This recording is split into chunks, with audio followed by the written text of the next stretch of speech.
Hello,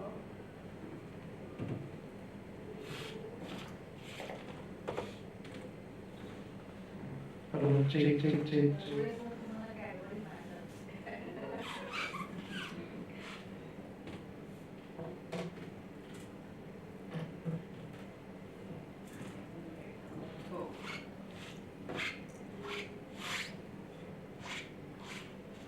Hello, check, check, check. 1, 2, 3, 4, 5, 6, 7, 8, 9.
Hello, check. Hello, hello, hello, hello.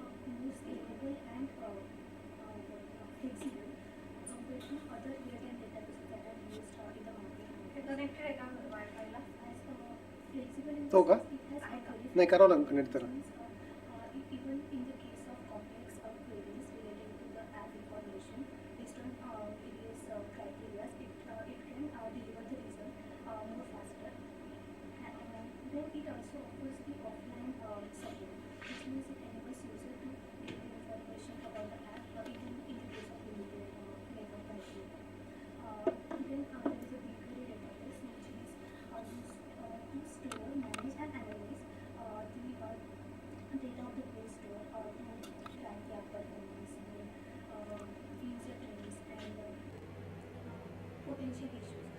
हां sir,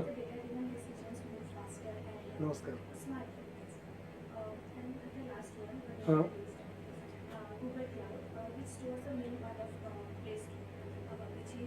हो.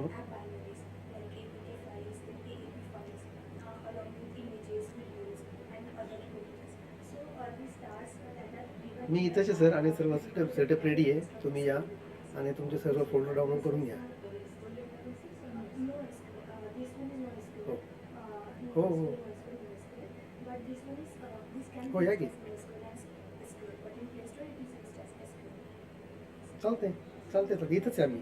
इथं हो, इथे शेजारी वर्कशॉप चालू आहे. हो हो हो. आत्ता 10 हो 10ची मीटिंग संपली. दुसरा सेटअप चालू आहे. तुमचा तिकडे नाव ठेवलं आहे.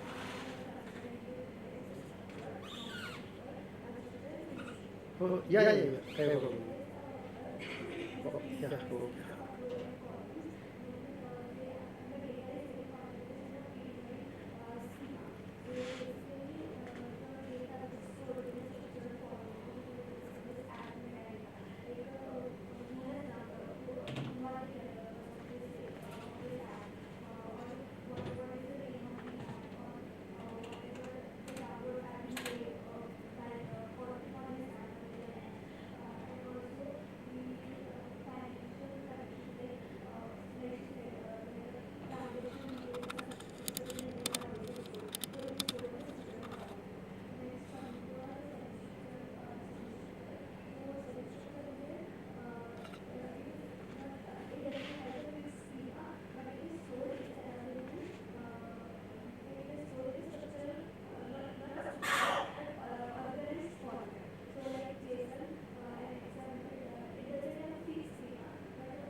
हॅलो.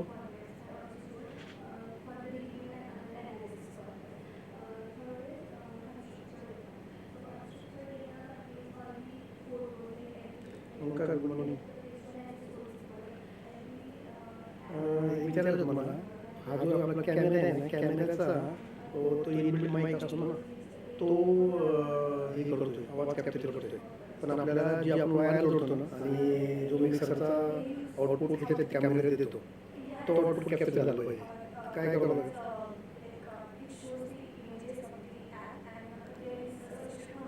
अच्छा.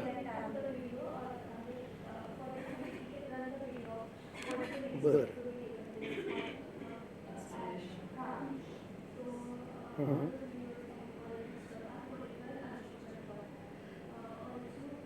बरं. बरं.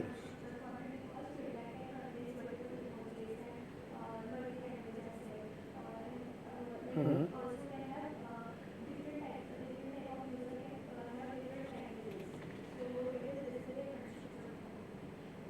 बरं. ठीक आहे, चालतं. Okay, thank you.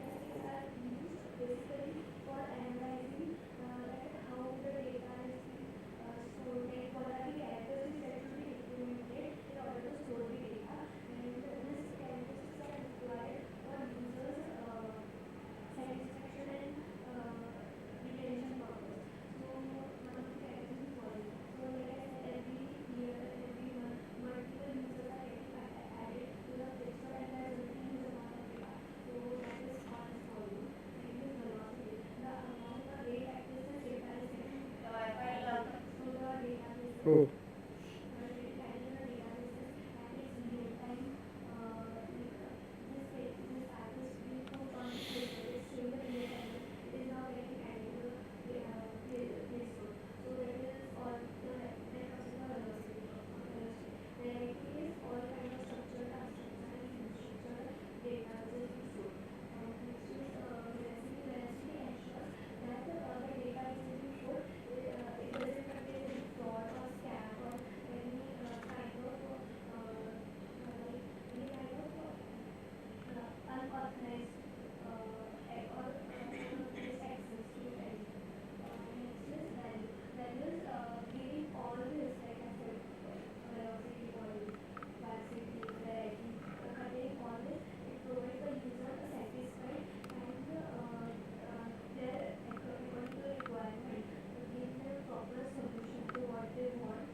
like great app.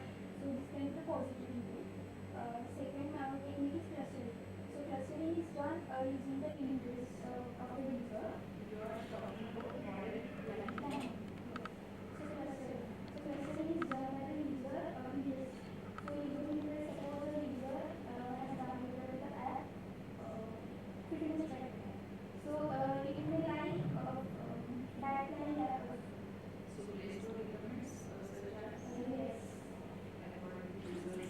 Yes.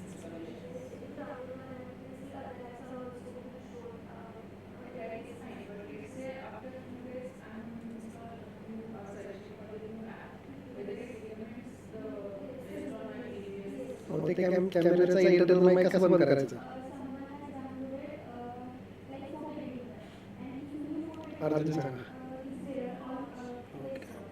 So it will register on the front page. So these methods are important for communication and user engagement. So this is how we get register use for Play Store.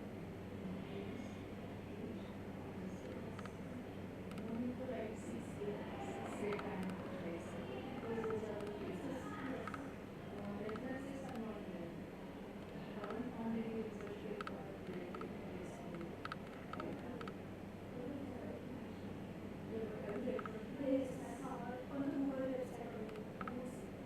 Because there are official pages of Google, so there will be all this information. Yes, yes, but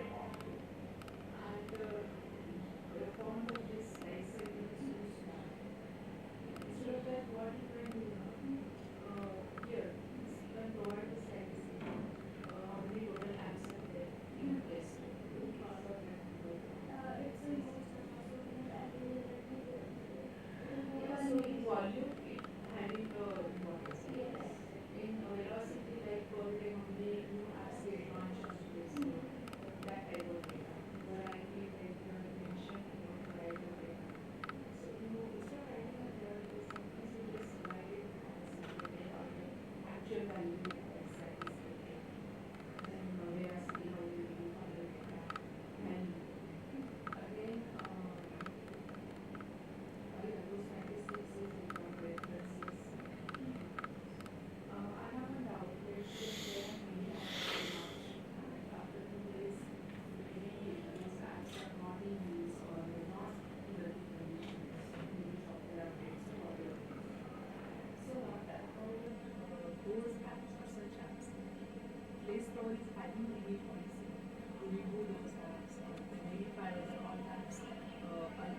there is example. It's a most actually for that purpose, like someone is already getting, like, if someone has recently launched the app, but it is not being used by the users. So currently they will be like they will be putting more of deployments for their app to enhance those whatever for making the app more trendy for that purpose. So basically, for the initial phases, they have to get the app. So it's like they can't remove the app. So now there is a database called BigQuery, which is used for that purpose only, like finding out the potential issues and like that. But it might happen, it's like 20 years back or 50 years back. And was installed, was there. Sir मैं तो Google मीटला login केलंय. केलंय का New games or new softwares are used. Forget about the older version. They are not using the obviously new features get added in new app. We are focusing on the new app. We are installing the old apps, the new version not open. So with the place, otherwise it's wasted of memory. We can keep all those previous years software system accessories. They are not even used. They have to check how the users have installed this app. There is really potential to keep them and it is any information to the owner of the app. Something should be there. That's what I feel. I don't know. You can say it.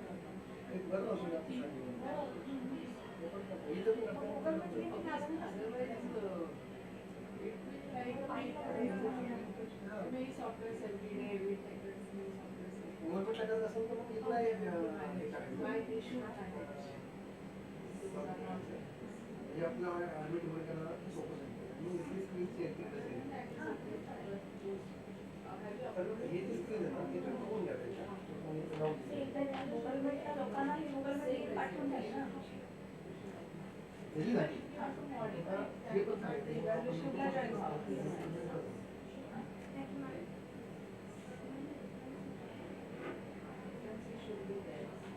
गव्हर्नमेंटला म्हणायचं instead of writing Big one. इथे बघा तुम्ही. You can utilize that space. There is a But specific again, you have to change the font size also. गव्हर्नमेंटला काय तर recording If you just zoom it, still the font is not. कॅमेराला गूगलवर असं होत नाही का? आहे ना डेटा आहे ना याला. No, you should not say computer students are. Look at the one way to- Yeah, but we might have prepared a presentation. presentation. Different kind of. And Canva makes it very simple. So it's.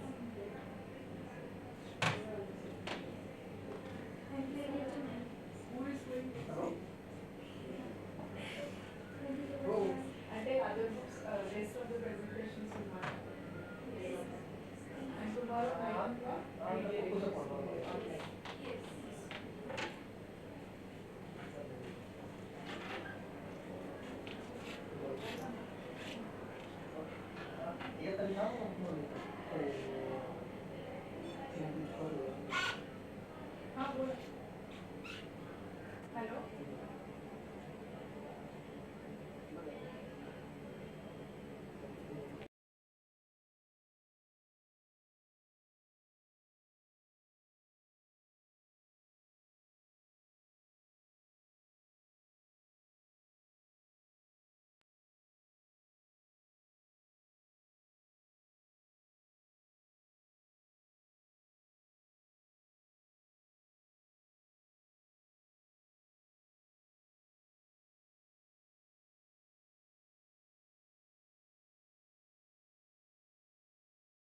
हा USB to LAN आणलं होतं. नाही USB नाही, USB C to LAN. C2 LAN. आज Wi-Fi ला झालं.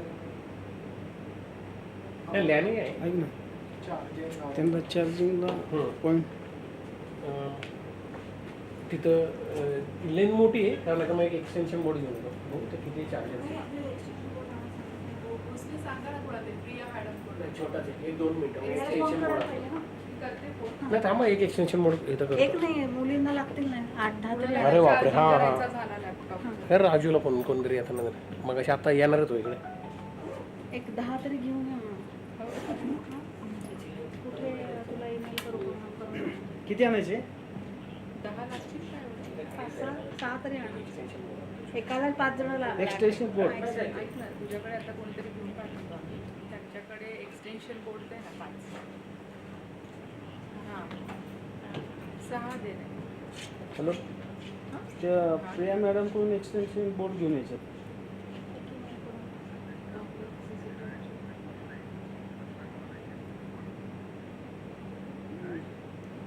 Madam दिलेत ना तुला. 301ला फोन करा म्हणतात. 300 कारण ते इनोव्हेशनसाठी घेतले होते. ते मी एक्झामच्याच कपड्यात ठेवले होते. त्या दिवशी तिला रिकामं करून दिले नसतं तर काहीच नसतं. मला अगदीच नको करूस ती काय म्हणली तुला. हो नाही मेल नाही करत. 301ला फोन करून हां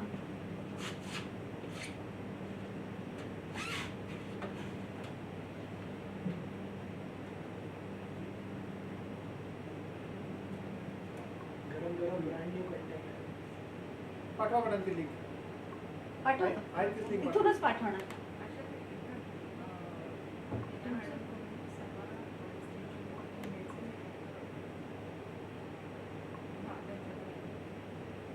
त्यांच्याशी बोलणं झालं कोणीतरी जा आणि इकडे घे. हो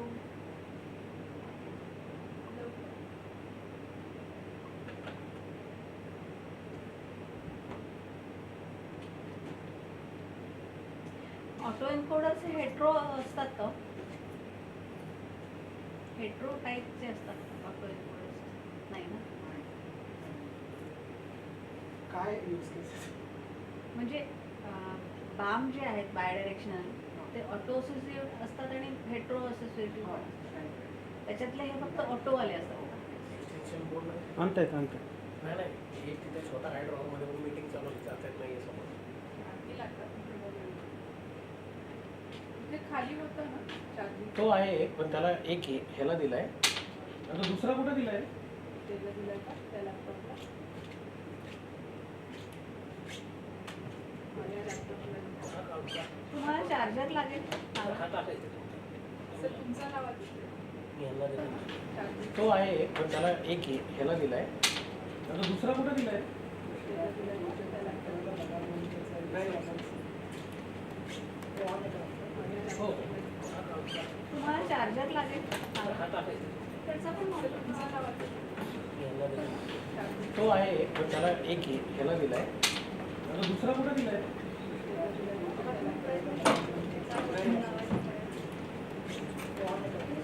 हो. तुम्हाला चार्जर लागेल? त्याचा पण model तुमचा नाव आहे तो आहे एक, पण त्याला एक ह्याला दिलाय. आता दुसरा कुठे दिलाय?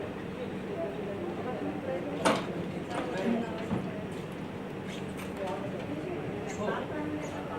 तुम्हाला चार्जर लागेल? त्याचा पण model तुमचा नाव आहे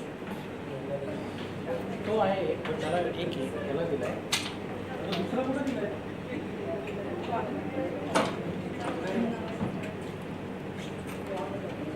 हो. तुम्हाला चार्जर लागेल? त्याचा पण model तुमचा नाव आहे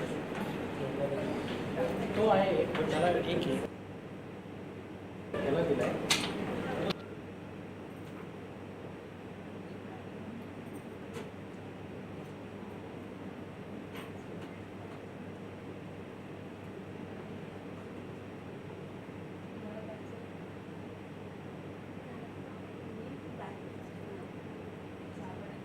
दुसरा कुठे दिलाय?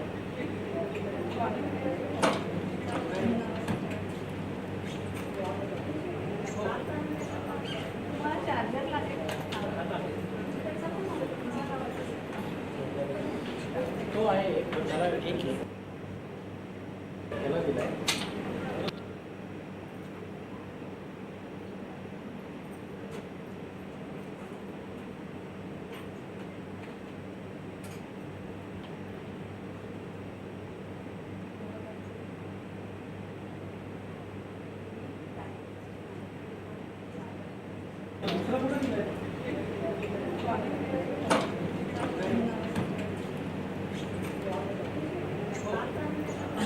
तुम्हाला चार्जर लागेल तो आहे पण त्याला एक आहे त्याला दिलाय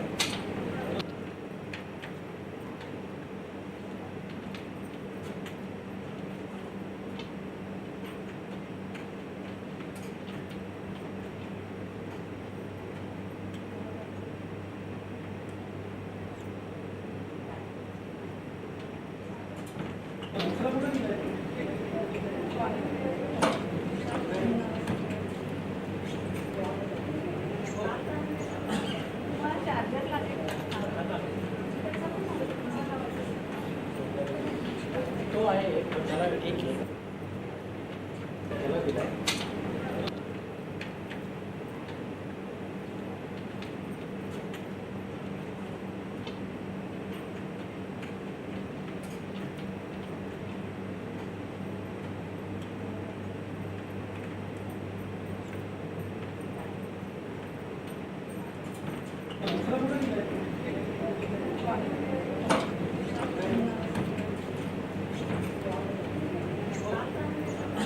तुम्हाला चार्जर लागेल तो आहे पण त्याला एक आहे त्याला दिलाय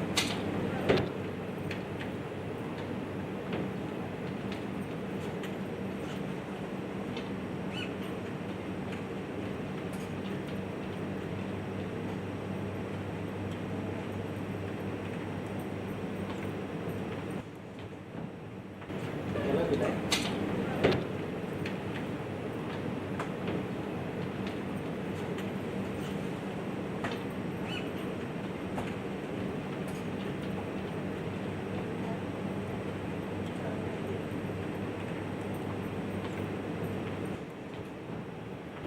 त्याला दिलाय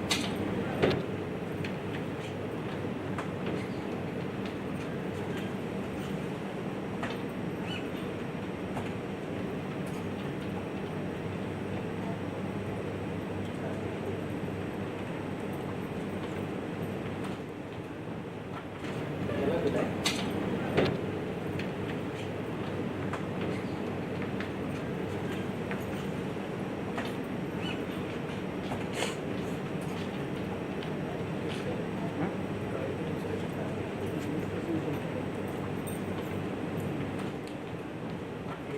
त्याला दिलाय त्याला दिलाय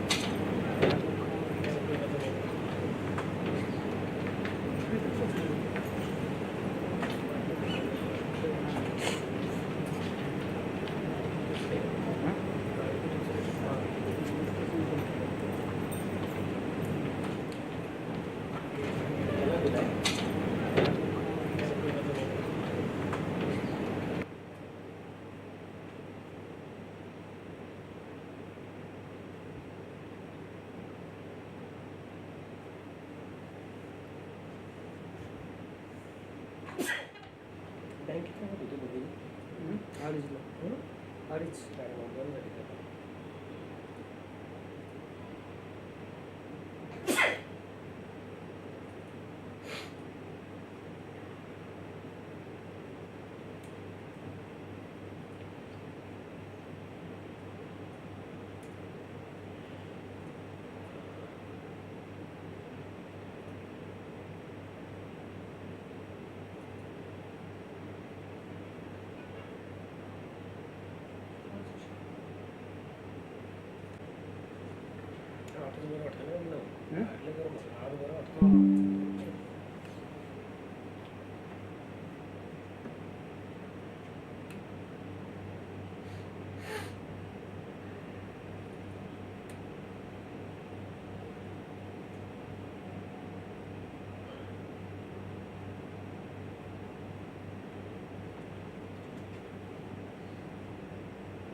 Hello, check, hello.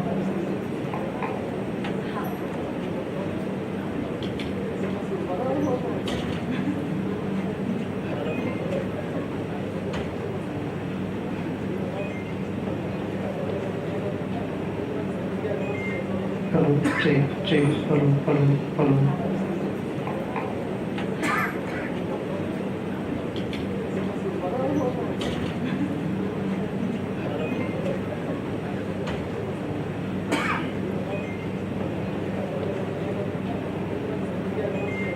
Hello, check, hello.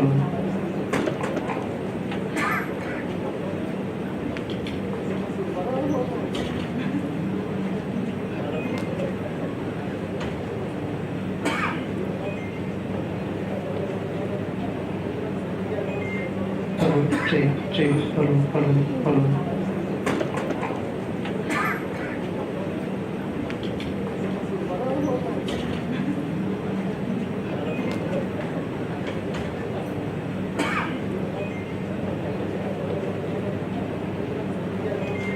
Hello, check, hello.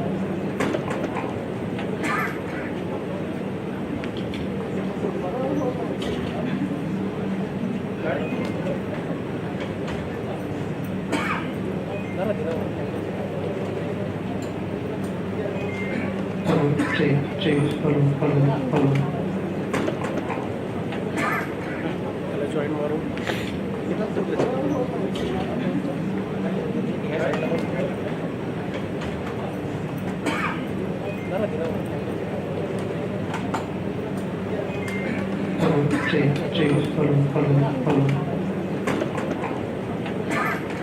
त्याला जॉईन मारून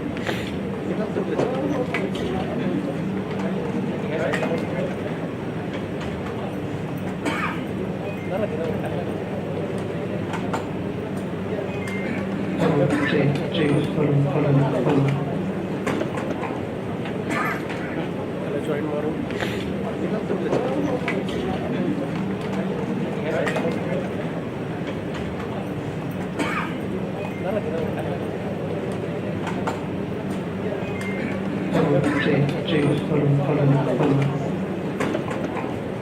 त्याला जॉईन मारून त्याला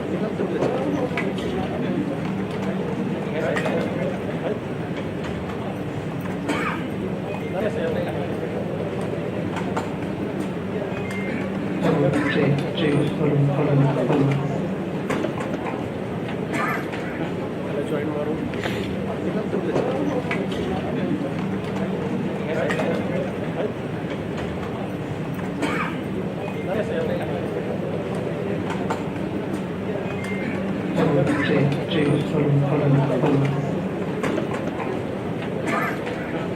जॉईन मारून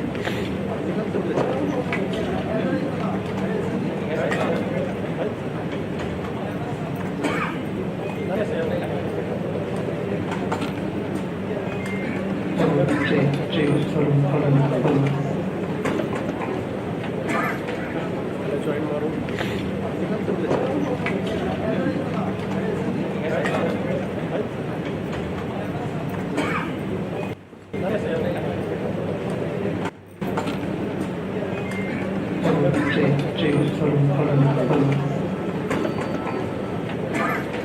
त्याला जॉईन मारून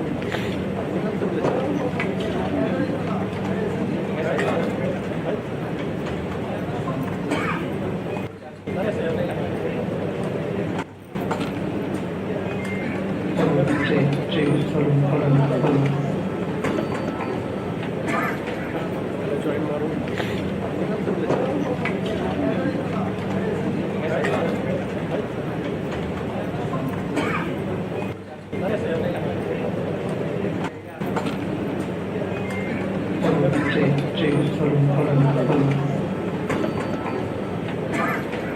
त्याला जॉईन मारून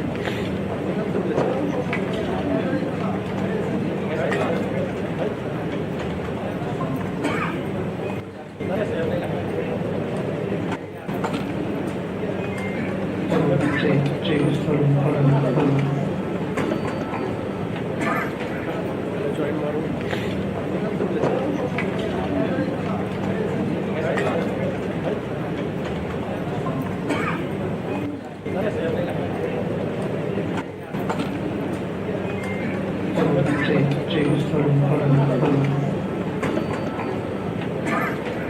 त्याला जॉईन मारून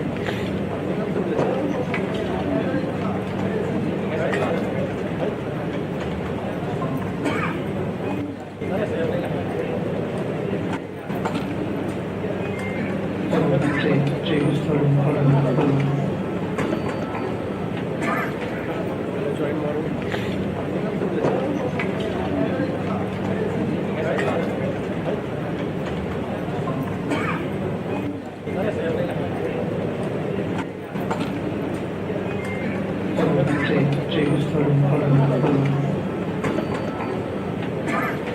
त्याला जॉईन मारून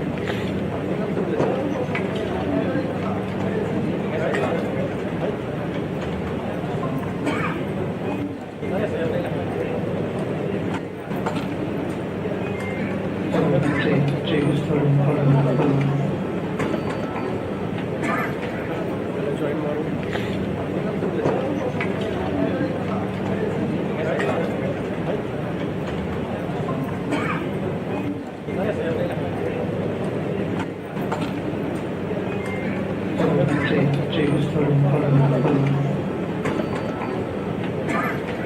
त्याला जॉईन मारून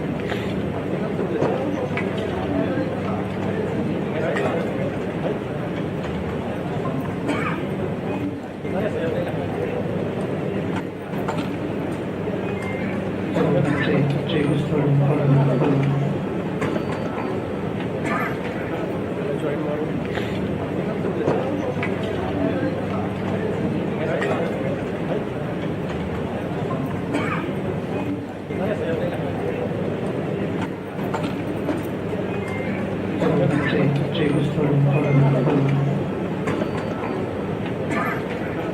जॉईन मारून जॉईन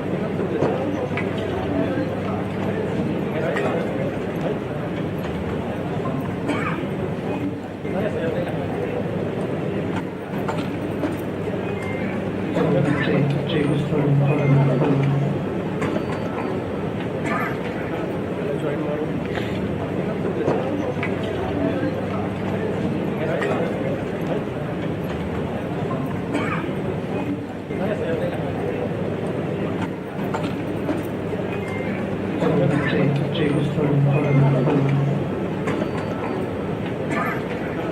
जॉईन मारून जॉईन मारून जॉईन मारून जॉईन मारून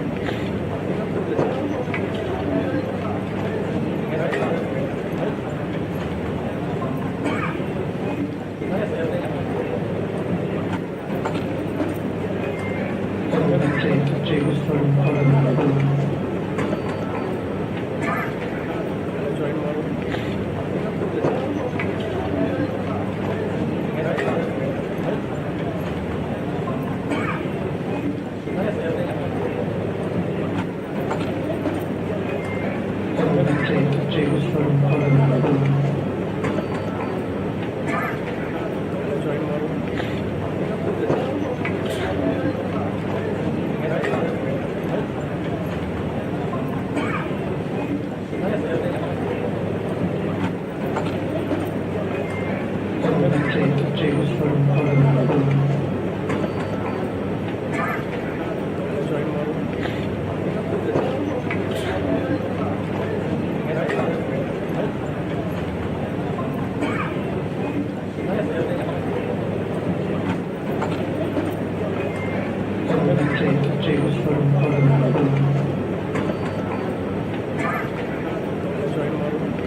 जॉईन मारून जॉईन मारून जॉईन मारून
टाकून राहिले सर. टाकून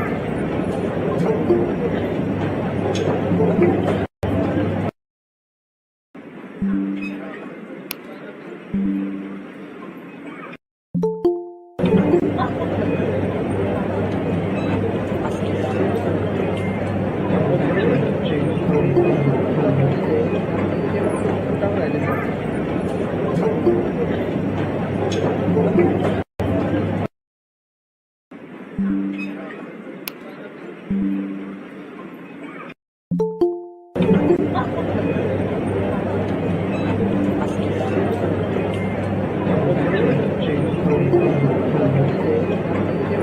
टाकून राहिले सर.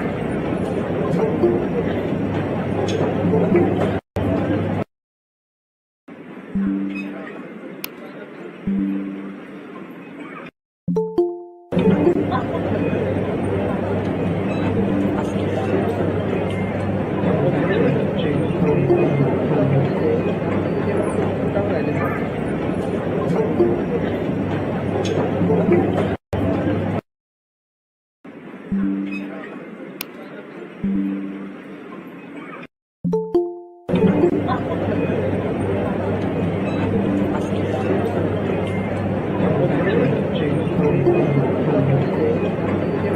टाकून राहिले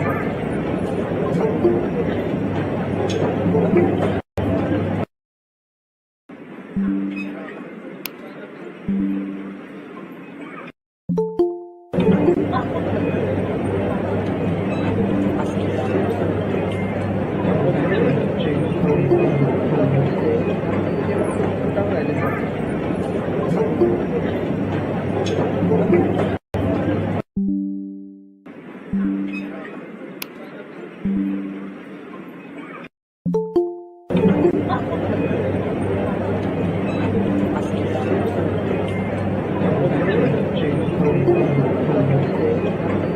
टाकून राहिले सर. टाकून राहिले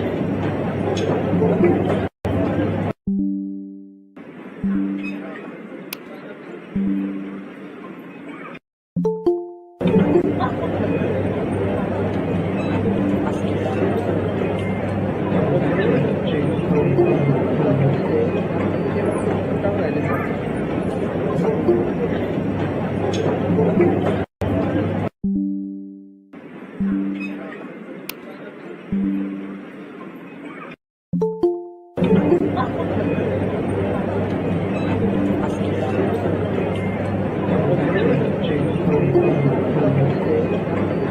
टाकून राहिले सर. टाकून राहिले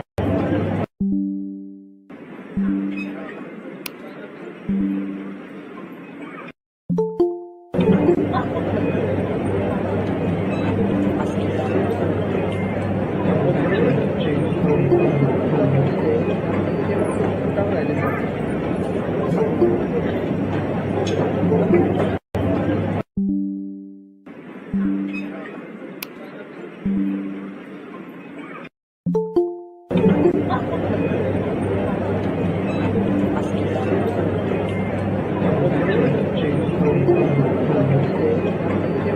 टाकून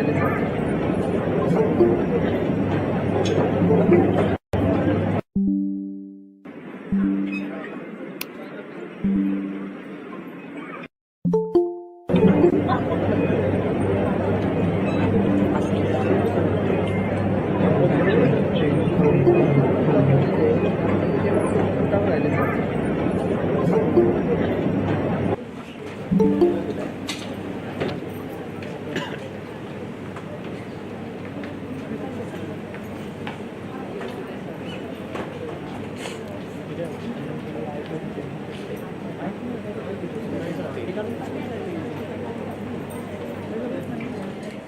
माईक घालून घेतली कुठे युट्यूबचा आवाज हो घे ना आणि नाही शक्यतो लावते डायरेक्ट आवाज जो घेतो ना कॅमेरा तोच बघ तसं चेक करायचं तसं चेक करू ना आपण काढून बघतो हे करू ना ते करून सर ना काढून फक्त म्हणून चेक करूया फक्त हे काढ आणि चेक कर बोललं सांग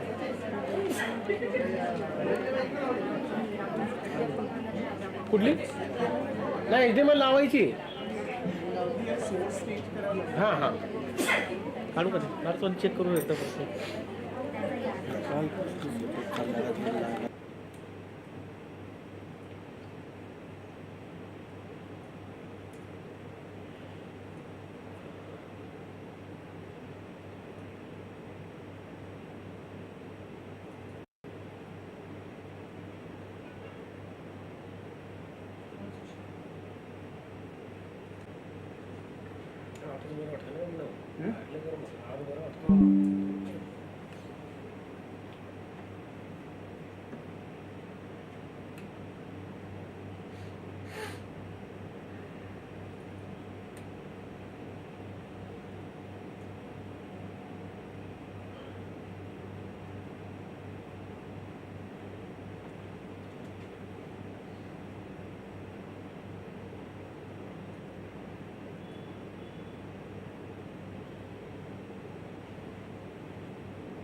Sir is a renowned AI expert, senior data scientist, and a gold medalist with extensive experience in artificial intelligence, machine learning, and deep learning. He holds a PhD in fingerprint biometrics from the University of Pune, where his research tackled interoperability issues in fingerprint recognition, crucial for large-scale biometric systems like India's Aadhaar project. His groundbreaking work earned him the Best PhD Thesis Gold Medal Award. Currently, he is a cloud migration consultant at Google, focusing on AI-driven solutions and cloud architectures. Previously, he spent over a decade at Persistent Systems, where he led AI initiatives in responsive AI, medical imaging, and scalable AI applications. With years of hands-on experience, Dr. Garwari sir has worked on cutting-edge AI projects including lung cancer diagnosis, melanoma detection, facial recognition, keystroke dynamics authentication, traffic monitoring, and driver profile. Beyond industry applications, he is a passionate educator and mentor, having delivered talks at prestigious platforms like BioIQ World and ACM India Company. He also holds multiple patents and has published extensively in leading AI research journals. Sir's ability to bridge the gap between research, innovation, and real-world AI applications makes him the perfect mentor for our today's workshop. Request all our faculty coordinators to take their seats in the audience, and let us now all welcome Sir with a huge round of applause to guide us toward our workshop.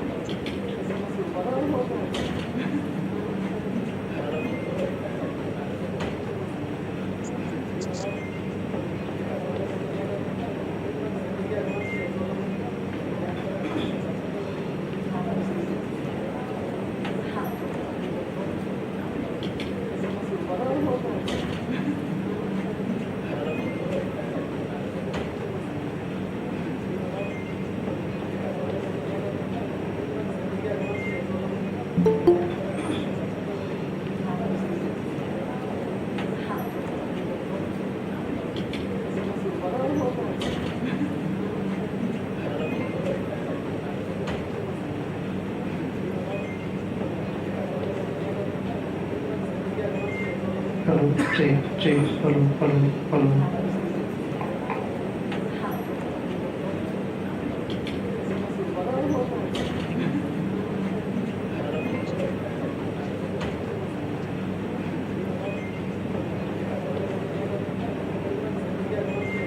Hello, check, hello. Hello,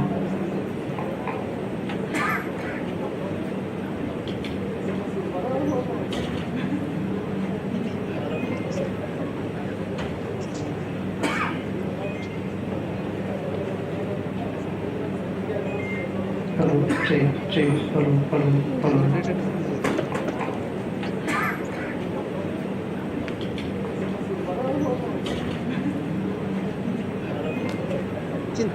cable काढून व्यवस्थित लावून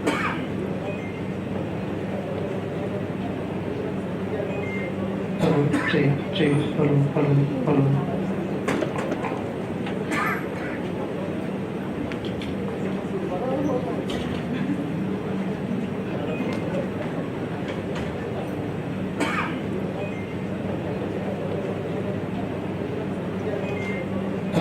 Check, hello.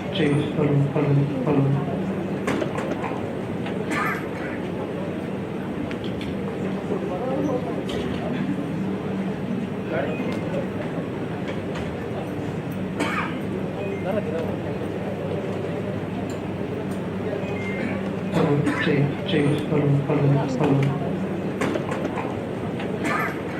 त्याला join मारून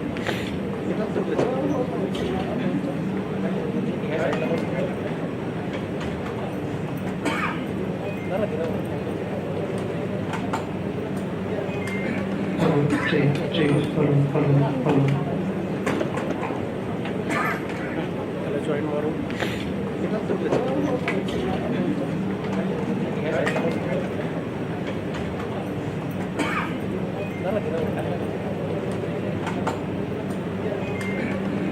Check, hello. त्याला join मारून Check, hello. त्याला join मारून Check, hello. त्याला join मारून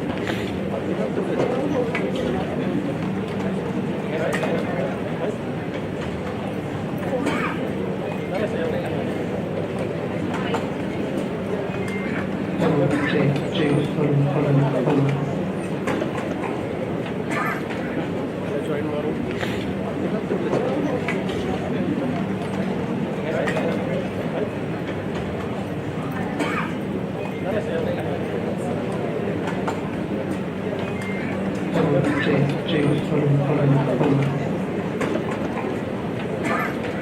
त्याला join maroon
Good afternoon, everyone.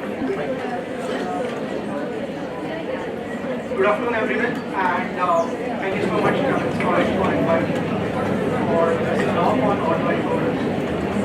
With that, let's get started. We can't hear right. Start with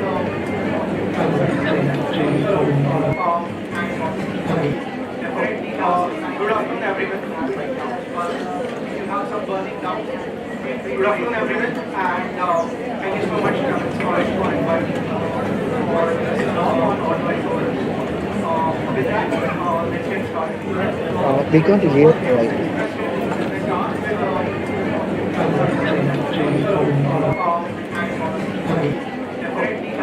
Good afternoon, everyone. This is a dedicated station of some burning down auto encoders. Good afternoon, everyone, and thank you so much, Kevin Storage, for inviting me for this talk on auto encoders. Definitely, with that, let's get started. We can't hear right.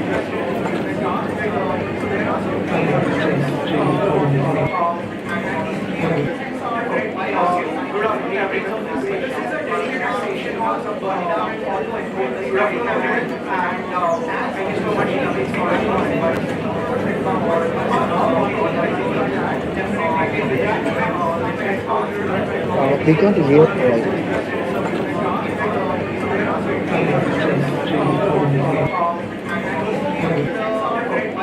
Good afternoon, everyone. This is a dedicated station of some burning down auto encoders. Good afternoon, everyone, and thank you so much, Kevin Storage, for inviting me for this talk on auto encoders. Definitely, with that, let's get started. We can't hear right.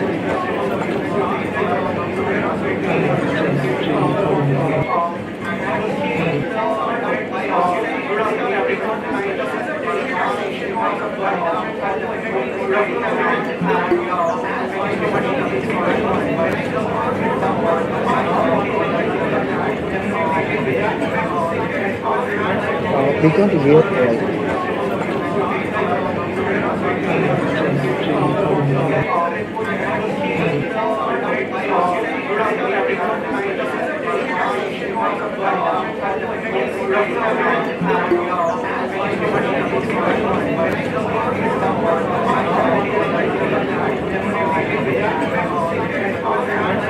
We can't hear right.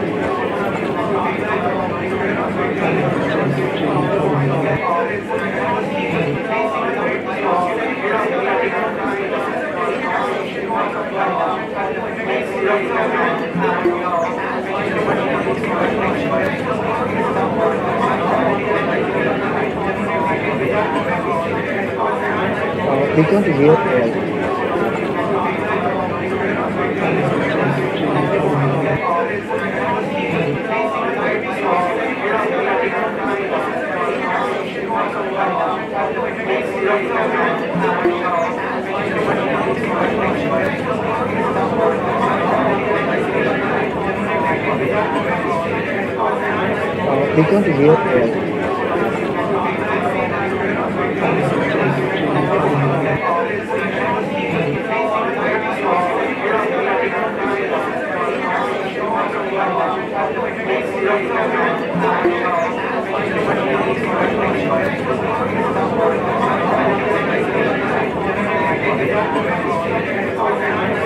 We can't hear right.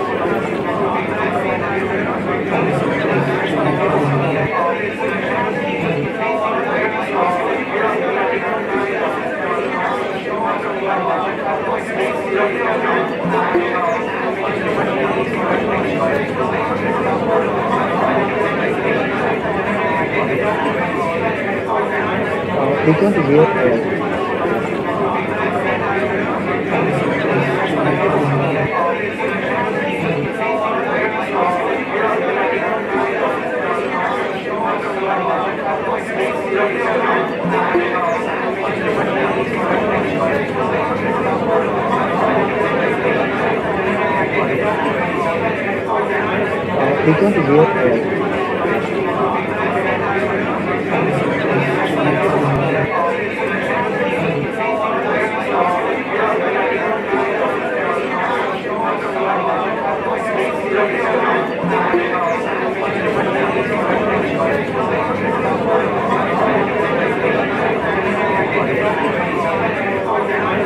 We can't hear right.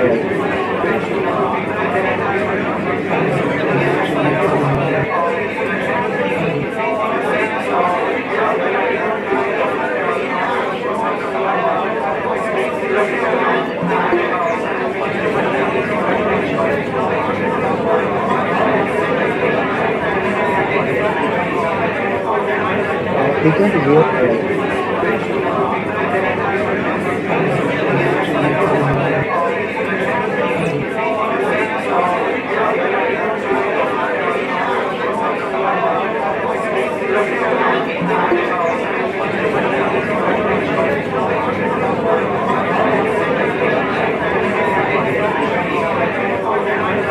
We can't hear right.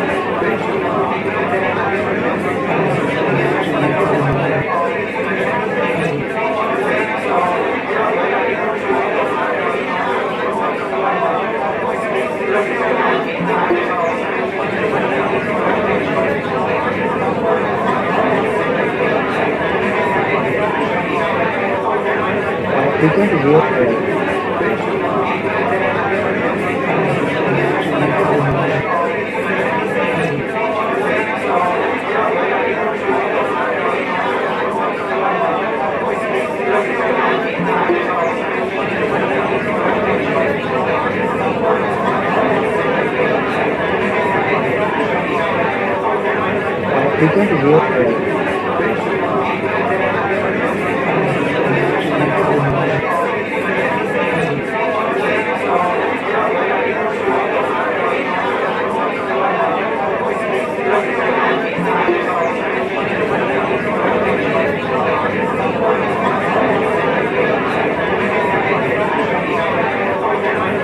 We can't hear right.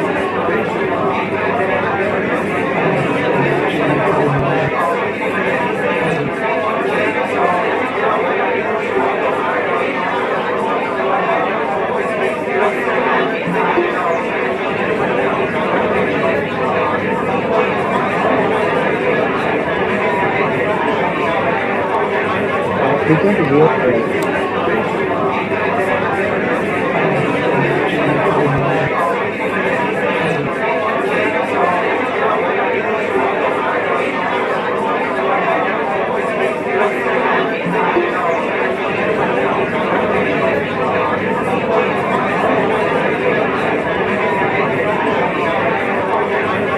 frequent wave drive.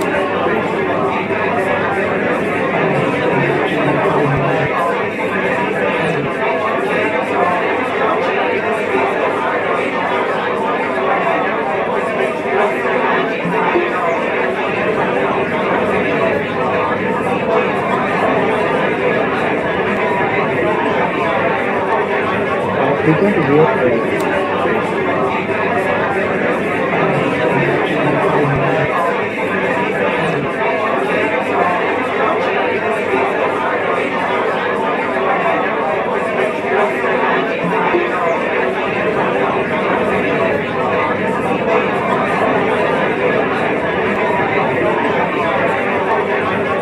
Frequent wave drive. Frequent wave drive. Frequent wave drive.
Frequent wave drive.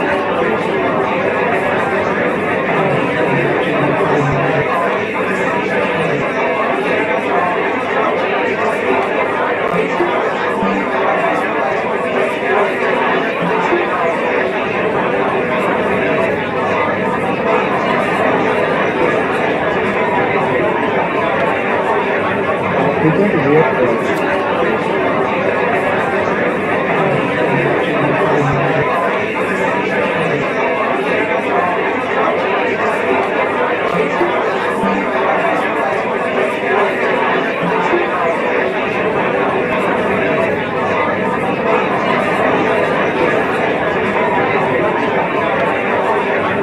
Frequent wave drive.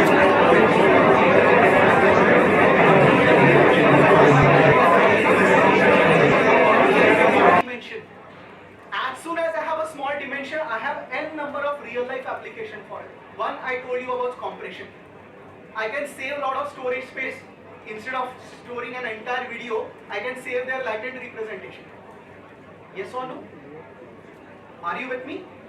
So these are some very basic applications, and then in machine learning domain you will find that the same thing that we discussed. If you want to do any type of image classification problem, same funda that you learned in Fourier transform, same analogy that you learn in logarithmic transform, a task which is very difficult in natural domain, when you go to a latent domain, it can become very simple. So instead of doing classification in a natural domain, you do your classification task on this latent space. Are you with me so far? Okay, so this representation is called as a latent representation. This is kind of a compact representation of your input, and making sure that if I have only access to Z now, I should be exactly getting my X back. X is my input. So far so good. How to do it, I'll just tell you. But are you convinced that we have an advantage of having this kind of a stuff? So it's not just for fun, output is equal to input. Output is equal to input has to be there only that Z is meaningful. Otherwise that Z, if that Z is random, then you cannot reconstruct back. Are you with me? Okay. So let's understand this, how that latent representation helps and all that. Imagine this is a person and you have asked to actually get the characteristic of this function, right? There is a person who is standing here and you have been asked, like, describe this person with some features. So what features that you will talk about? What is the gender, what is the age, what is height, what is weight, skin color, hair color, eye color. These all are the features. Once I know the features of that person, I don't need actually the image of this person in a way, right? So are you getting it? So if I want to represent a young heighted person, how can I represent that? So this is a young heighted person, yes or no? And this could be like old tiny person. Are you with me? So a single dot in a latent space is actually expressing a lot. Are you with me? So this representation is very important. So once you save this, you don't have to save entire input and all that stuff. So that's the beauty of this latent representation. So how it goes, when you give an input 1 in a latent space, so latent space is, it's up to you that how much the dimension of latent space that you want. Imagine my input is like, say, 108 dimensional vector and my latent space is 2 dimensional. So I design my neural network in such a way that I'll start with 108 neurons and then I have a second layer, third layer, fourth layer, fifth layer, and my last layer is having only 2 neurons. So I'm converting that 108 into 2-dimensional data. Are you with me? So when an input is given, that is represented here in my latent space.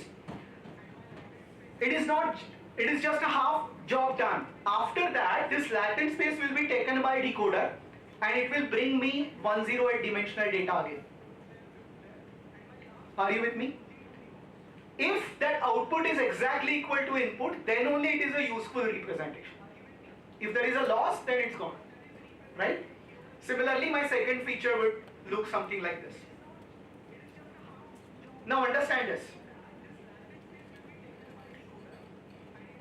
Why low dimensional representation is important, we discussed that, once we can compress high dimensional data, so you can store, you can transfer the things efficiently. Identifying most important features of a data for downstream application. So another application of this is, sometimes I don't know what features are important. So what I do is, I design this network and then from this Z I say that, oh, if this input is given and if this autoencoder is trained correctly, oh, if I know Z, then I got the real gist of what is there in an input, right? So people use autoencoder as a feature extractor also from an original image. With that, let's get familiar with some of the mathematical notations of this, because if you want to train a neural network, first you have to design what is your loss function, and then we will optimize by using TensorFlow and some other libraries. So let's get familiar with these terms. So imagine there is a data set that you have. So this capital D will represent a data set. X of 1, X of 2, X of n, these are your actually the samples in your data. X of I represent each data point. Then this X is actually your one data sample that has taken. X dash is a reconstructed output from your autoencoder. Okay, I'll show you this within an image also. Right now, just have a look at it. So the idea is you will take X, pass it through an autoencoder, then you will get X dash as an output. And ideally, what you want is your X dash should be same as X if your autoencoder is good. This is called as corrupted version of X, and I'll discuss all this. Z is called as a compressed representation of this. So just get familiar with these names so that when a dirty mathematical terms will come on a screen, you will not get confused, okay? D is your data set, X is your input, X of dash is your output. You want X of dash is equal to X, then your autoencoder is really good. And X tilde is a corrupted output of this. Okay, now let's understand this. So how a typical autoencoder architecture looks like. Understand this. Let's start with an input. So this capital X is your input. So imagine you started with an image, this image has a 4. This will be passed through an encoder. So this encoder which is converting your x into z. Yes or no? So what you want to learn, encoder means you want to learn a function which will take x as an input and give you z as an output. X is a high dimensional vector and z is a compact representation of that vector. How to convert that is we're gonna learn by using neural network, right? So x is your input, z is your complex representation. This is your encoder. So this g is the function that we're gonna learn by the neural networks. Once you have this z, from this z you will make a reconstruction, and this reconstruction is called as x dash. Yes or no? When can I say that this autoencoder is correctly trained?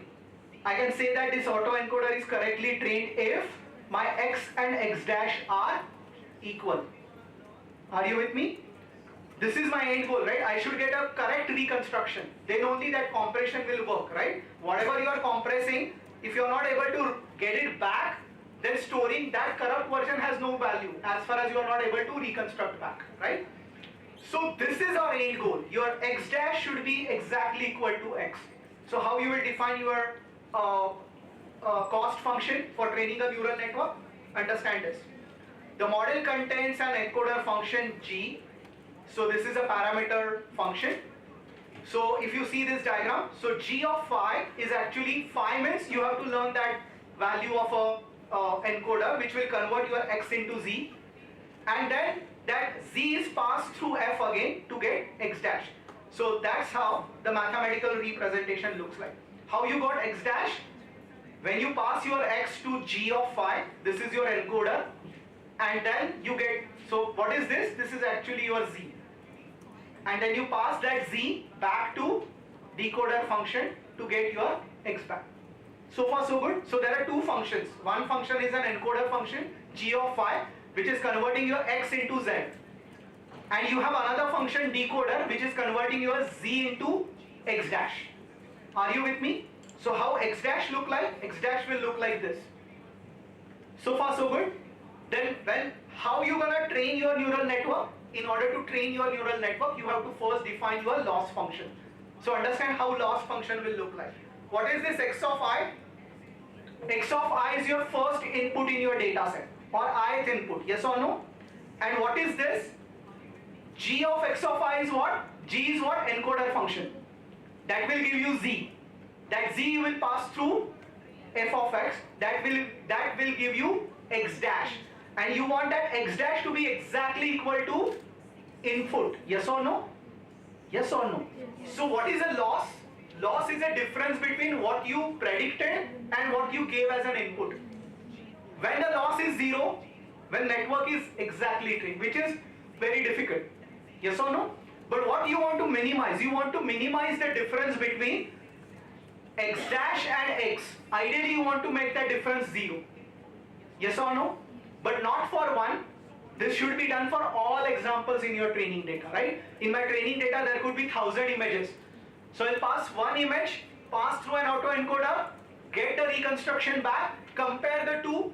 If I see that there is a difference, I'll note down the loss. Then I pass second image, then I pass third image, then I'll pass all 100 images, and then I'll get a total loss.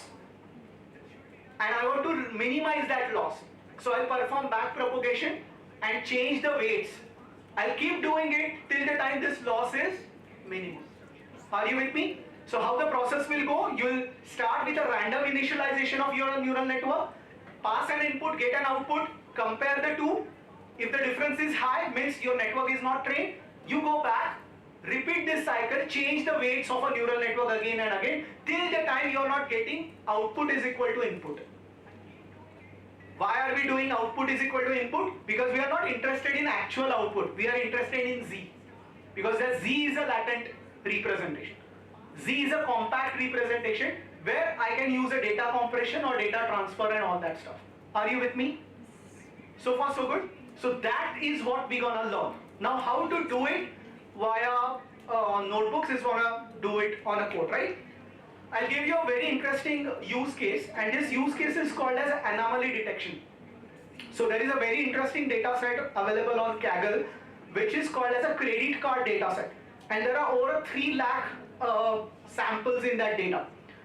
Now, credit card frauds, they don't happen on a regular basis, yes or no? So if you go and get a data from a bank about credit card data, fraud data, they will give you lakhs of examples which are normal transaction. And there will be very few, 4 or 5 fraudulent transactions. So ideally, this is not a machine learning classification task. You can see there is a huge imbalance. There are always the, most of the transaction are normal transaction. Very few are fraud.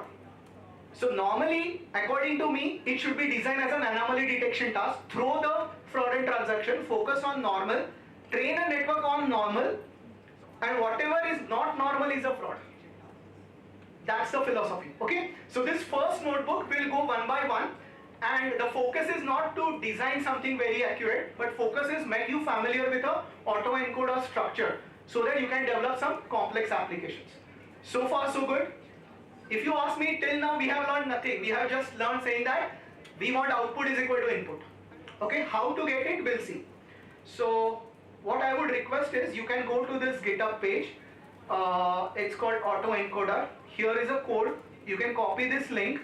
You can go to your any environment that you have where you have either Anaconda with TensorFlow or simple Keras, whatever that you have. You just need to type git clone, give this path, and this entire repo will get downloaded.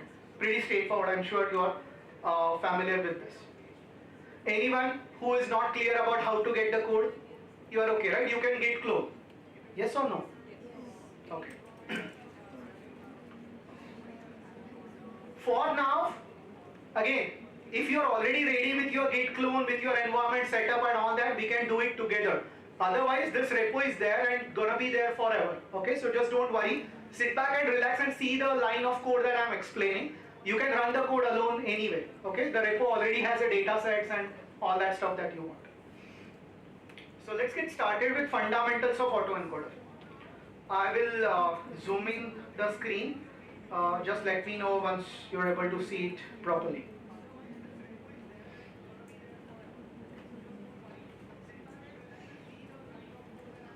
Is it better? Backbenchers, can you see this now? Okay, so if you see this, I'm having a folder here called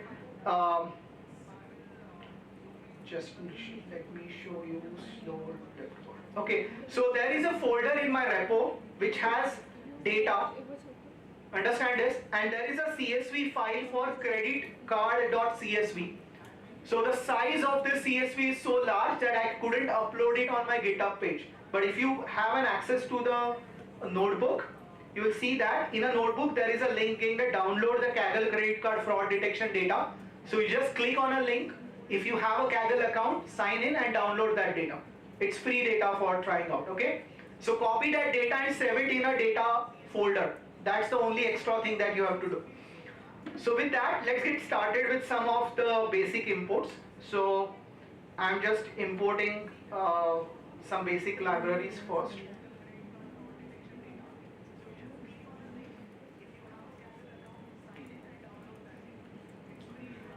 Now this is a step from where, so wherever you downloaded your data, just give that absolute path of that data. So I have that in a data folder. So panda.read CSV, when you read this data, you will see the first few rows of this data. Now you see that this is how the data looks like. There are 31 columns and close to 2.5 lakhs or 3 lakhs rows in this data. Okay. Now these columns are, there are 31 columns on this data. Time is one of the columns, but other variables are like V1, V2, V3, V4 and all that, right? So these are the principal components of the given data if you are not aware of. So in a simple terms, bank will not tell you on these features I detect the frauds, right? Otherwise you can find it. So just don't worry about if the column names are not intuitive to you. These are the principal components of an original data that they have shared. So this is a 31 dimensional data. So if you do some typical df.shape, you will say that almost 284,000 rows in this data and 31 columns in that data. Few of those columns probably I may not need, for example time and all that, but if you see the representation as I discussed, when you draw this graph, as I already told you, it's almost everything normal in this data. Okay, very few fraudulent transactions, and that's a reality. You don't get much fraudulent transaction. Still, you have to build an anomaly detection on the top of it. So I'll just quickly do some pre-processing stuff. Here is a step which I would recommend you at home when you go and try this notebook. I would recommend you to do some modification on it and then try to run this model. I'll explain what modification I will recommend you to do. Initially what I'm doing is I'm just dividing my data into train, test, split. So I have xtrain, xtest and ytrain, ytest. So I have a class of 0 and that's how the data looks like. Nothing special so far. Now from here onwards, actually the cool neural network stuff is started. So people who have not done training of neural network in the past, I'll go a little bit slow for this first notebook, making sure that you understand every piece of code here. Next onwards, I'll be a little bit fast. Okay. So this is called as number of epochs, like how many times you want to run the training cycles. Batch size, how many samples at a time, and this is called as a learning rate. I'll discuss these terms little bit later. So I'm building a neural network here. I'll just create another slide for us so that you will be understanding what we are building. Okay. So I'm saying that my input layer is of dimensional 30, 31. Last column was my target column. I'm not putting it in my training because I'm interested in autoencoder. I'm not interested in predicting the label, whether this is fraudulent or not. Understand this. So from my data, I have removed my last column, which has a label column, which was telling that whether this was fraudulent or not. I'm just focusing on input samples, right? Now if you see this, how I'm starting, this is my input layer. How many columns I have? I have 30 columns that I have taken from it. And then you will see that there is 18. So if you see this is my input layer which has 30 dimensional data. And then I am adding one dense layer. Dense layer is what? What do you mean by dense layer? In my layer, there are 18 neurons. And in my previous layer, there are 30 neurons. When I say that my layer is a dense layer, means every neuron is connected to every neuron in my previous layer. Then it is called as a dense layer, right? So how we are actually building a network here? If you see this, if I go to slideshow mode quickly, in my first layer, I have 30 neurons here. 1, 2, 3, 4, up to 30. Why 30? Because my input data is 30 dimensional data. Are you with me? Then I added a first dense layer of how many neurons? 18 neurons. So this is my 18 neurons now. 1, 2, 3, 4, up to 18. While writing a network, I am saying that this is a dense layer. Means every neuron is connected to every other neuron in my previous stage. So this is how I am building my neural network. So far so good. Now going back to our code. After 18, then I have another layer which has how many neurons? 10. Then I have how many neurons? 6.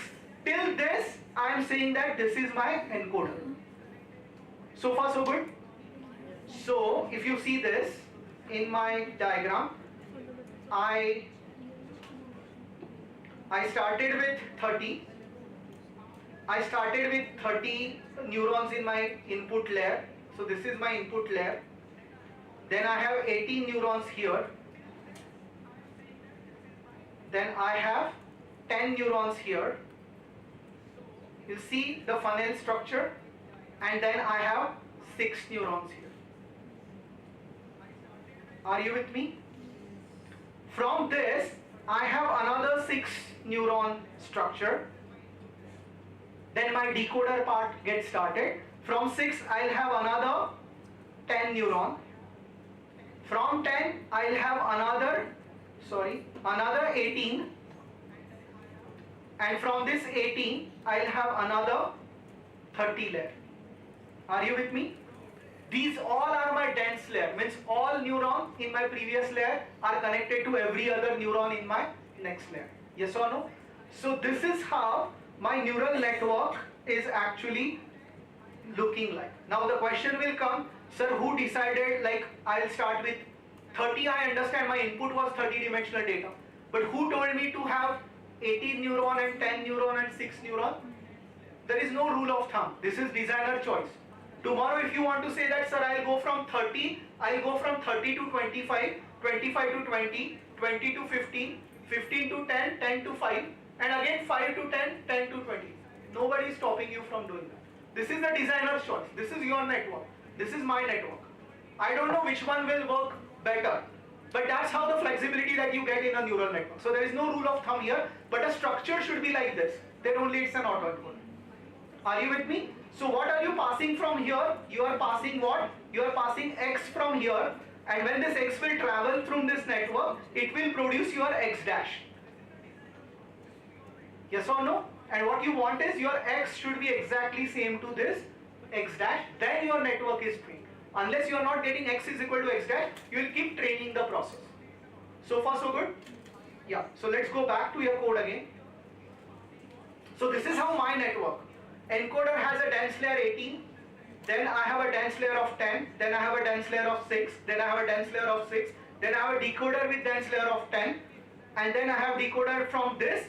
It's not important that all layers that you have in encoder, exact structure has to be followed. You can skip. So in my encoder, I started with 18, 10, 6, and decoder time I just take 6, 10 and directly 30. It's all fine. Full flexibility is you making sure that you have input and output of a same dimension. Otherwise you cannot calculate the loss function, right? Because your output and input, both dimension has to be same. In between you have full flexibility of doing whatever that you want.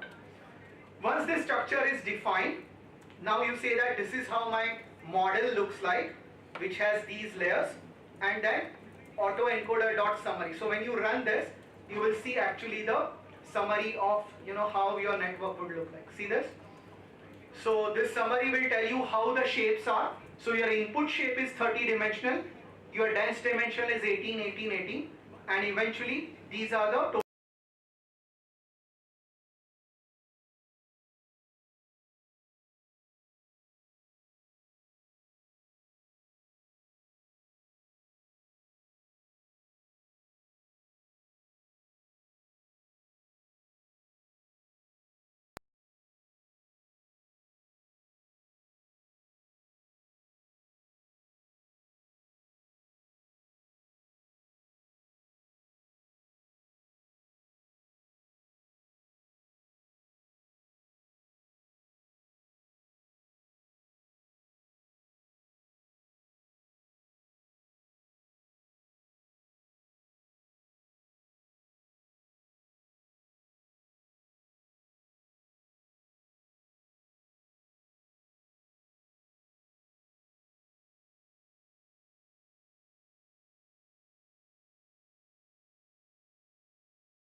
and verbose is equal to probably 0. So this is how you do it, and yes, this is your final function. You are training your autoencoder dot fit, x train and y train. Now understand this, what is your train x, what is your train x, now this is fun, okay, train x and train x. Have you done typical machine learning in the past with a scikit-learn and kind of thing, model dot fit x comma y? X is your input and y is your output, right? What is the difference here? Here you are saying that your x is extreme and y is also your extreme, because this is what you want. Are you with me? Have you understood that small change? Yeah, so you're saying that your x is extreme and y is your train x. And then the stuff is done and this is your validated data and this is verbose is equal to 2. Now based on what type of a machine that you are using, when you actually do this fit, you will see the results. So these are, it is running it for 50 epochs now and you will get, so this is happening pretty fast. I don't know how it will happen on your machine, but you are seeing that, you are seeing the accuracy and the loss. Ideally, if everything goes well over the period of time, the loss should go down. What is a loss? Loss is the difference between predicted and actual. Loss becomes 0 if you could have a 100% reconstruction. Yep. Thank you. Okay, so let it train quickly.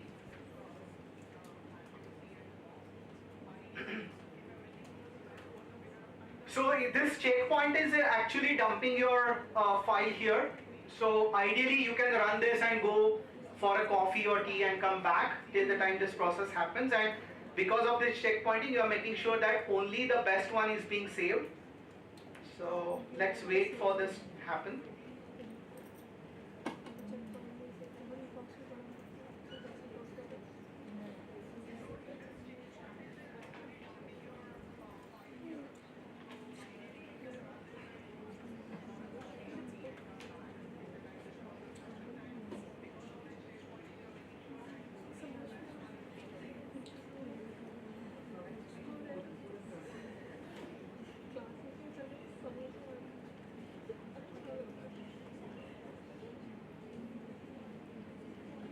Okay, so for the interest of time, what I'll do is I'll just interrupt this training and you can see that. Okay, so I would request you to run it till like at least 50 epochs for now. For now, I'll just interrupt the kernel to save some time. I have already that file saved when I ran it at home, but now what you do is, imagine you ran this for 50 epoch and you got the better results, then you load your model. So this load will actually give you the trained models that you have, like that checkpointing. During the 50 epochs, if like at 35th epoch you got the best result, then that version of a model is dumped and then you can pick it back. Now see the model evaluation, how the model looks like. History is not defined.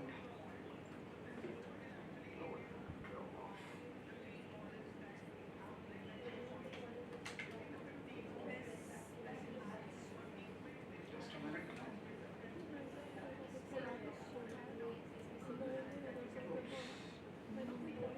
Oh, I think I should run it again for 5 epochs. Otherwise that history will not get clear. Sorry about this.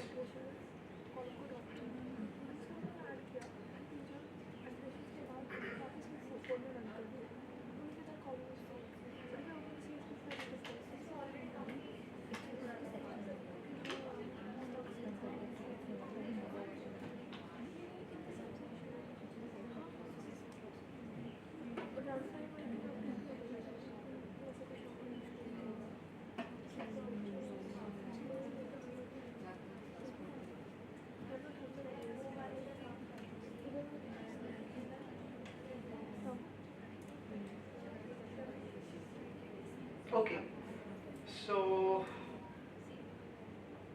yeah, last epoch.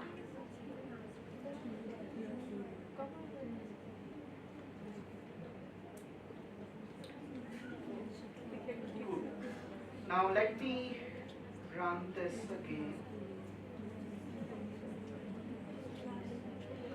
See this.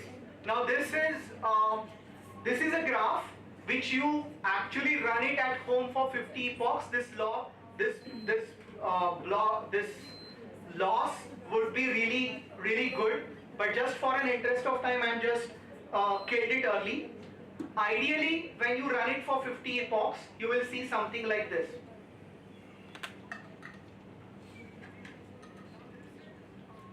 So when you run it for 50 epochs, you will see something like this.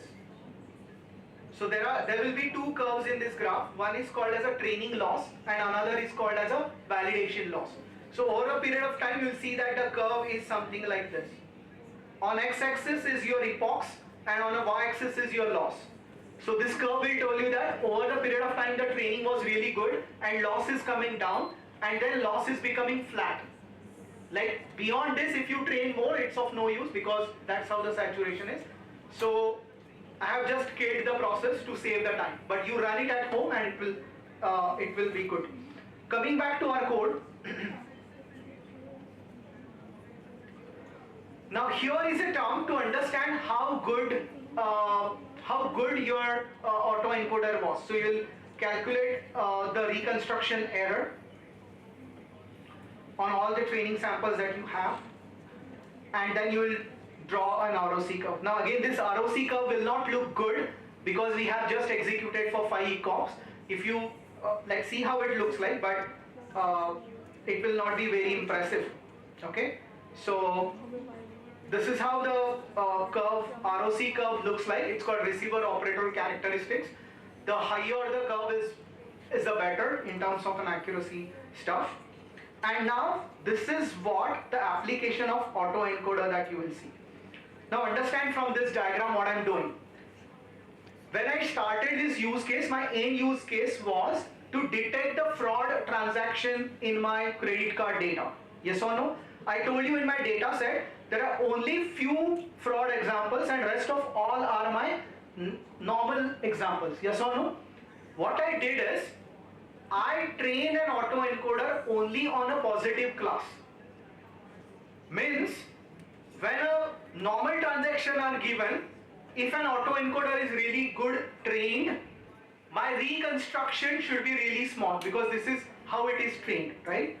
Reconstruction error means the difference between output and input. What input I have given? A normal transaction.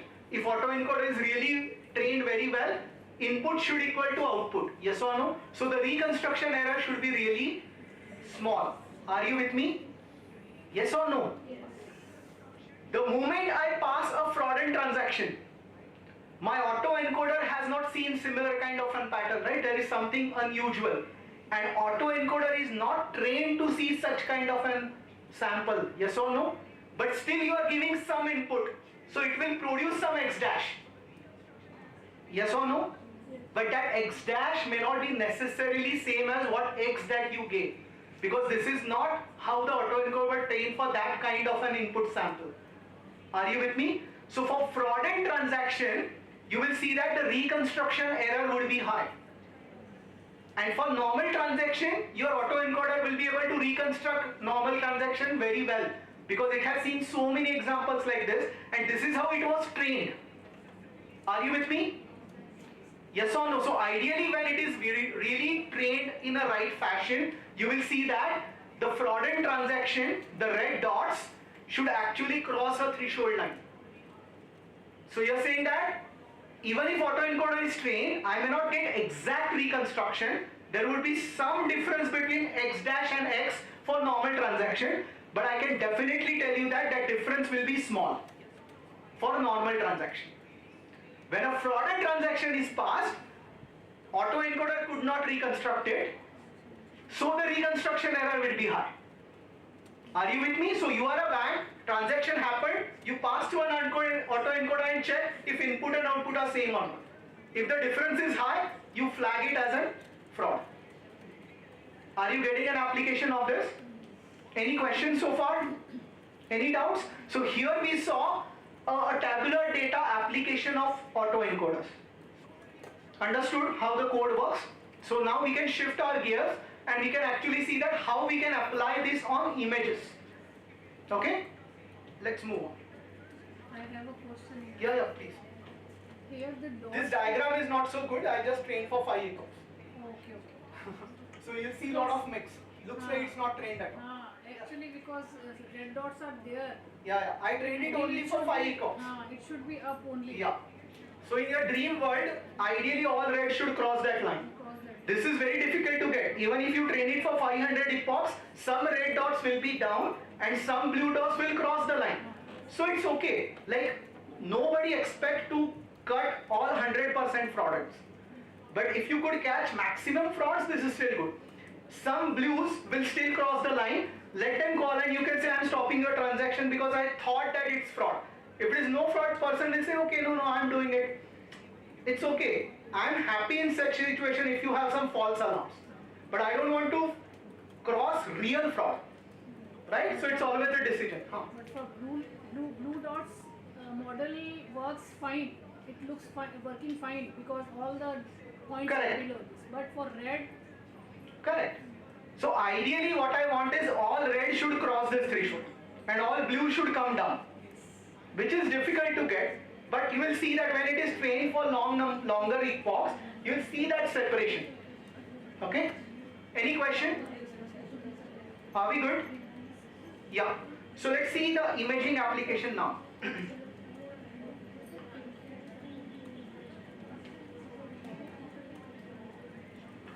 Okay, so before I go to a very interesting example of autoencoder, so this is another variant of your typical autoencoder. That autoencoder is called as a denoising autoencoder.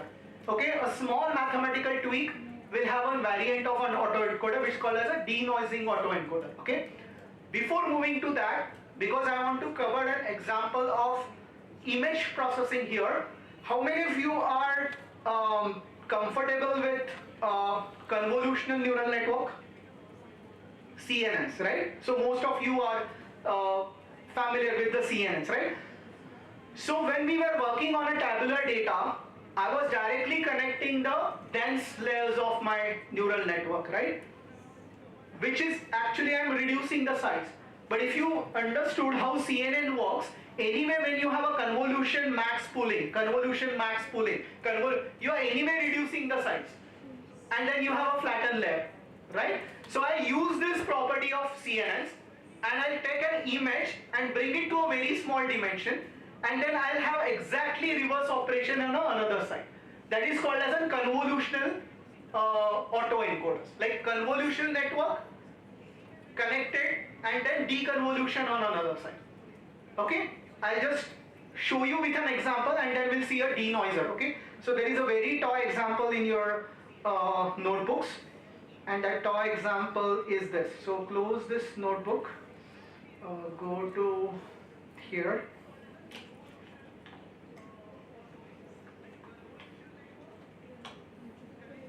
Again, this convolution operation on your typical laptop will take a lot of time, okay? So be very careful. All the example after this will take a little bit more time running on your machine.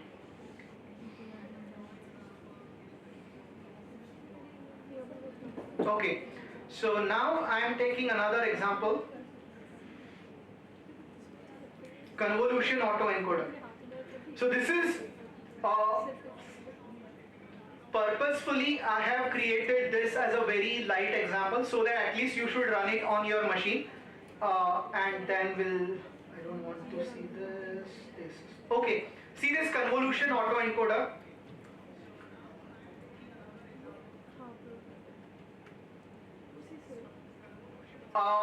I'll be using TensorFlow, Keras pre-processing, convolution 2D, max pooling, upsampling. All those are I'll be using from Keras API.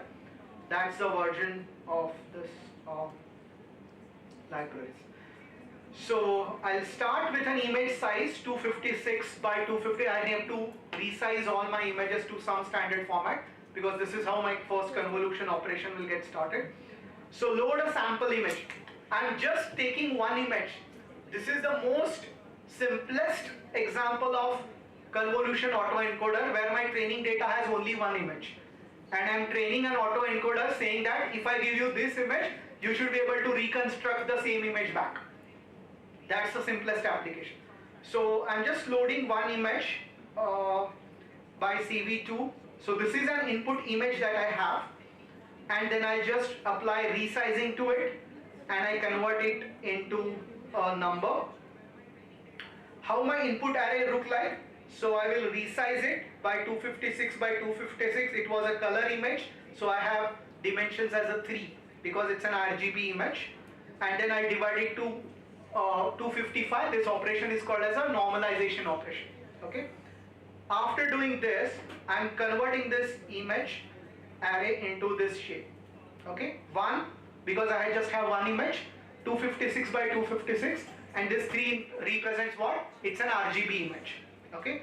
Now I define my autoencoder model. I'll start saying that it is going to be a sequential model.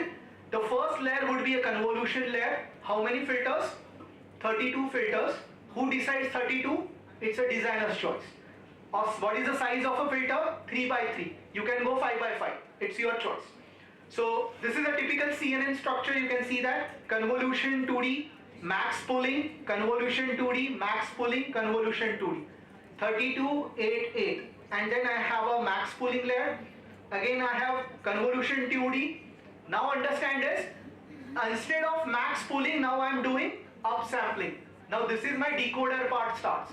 So I started with convolution, max pooling, convolution, max pooling. I hope you understood what do you mean by max pooling, right? Max pooling by 2 means every 4 by 4 pixel I taken just 2 of them. So height almost becomes, the dimension becomes half after every operation, right? And eventually I'll come back to a same size of my input image. Okay, so I did convolution, max pooling, convolution, max pooling, convolution upsampling, convolution upsampling, convolution upsampling. Input and output sizes are exactly same. And then I'm saying that model.compile, which optimizer to use? Adam. Again, understand this. Now this is a mean square error, but you have an image. So how you will calculate the difference? It's a pixel wise difference. So at my first location, what was an RGB value there? And what was the RBG value at my output? I'll actually calculate that pixel wise difference and the square error of that. So that overall error would be huge. I want to minimize that. And matrix is again an accuracy. So when I do the summarization, this is how my summary model would look like. See this? I have convolution, max pooling, convolution, max pooling, convolution, max pooling, upsampled, upsampled, upsampled. Overall, these many parameters that I have to learn. Again, this is a very toy CNN network, okay? So don't expect that you will reconstruct exactly same image. But this is just to run it on your CPU machine. Ideally, you should have like a larger CNN model there. Model.fit X array. What is image array in our case? Can you recall what was an image array? 1 into 256 by 256 into 3. Because we just have one image in our data set. Ideally, when you run it on your entire data set, it would be M into 256 into 250 into 3. M is total number of sample in your training data. So far so good. What is your X and model.fit X comma Y? What is your X? Image. What is your Y? Same image. And you just want to train an autoencoder. So far so good? Yes or no? Number of epochs 500. We don't have time, but at home do it. So when you run it for 500 epochs, it should give you a same image as an output. Then you said what you achieved? You achieved it actually by compressing the stuff. If you save the latent space, then there is a compression that you have achieved. Okay? So let's train it for 5 epochs because we don't have much time now, and see the output. Now for this 5 epochs also will take some time. I have a GPU on this machine, so it should be very fast.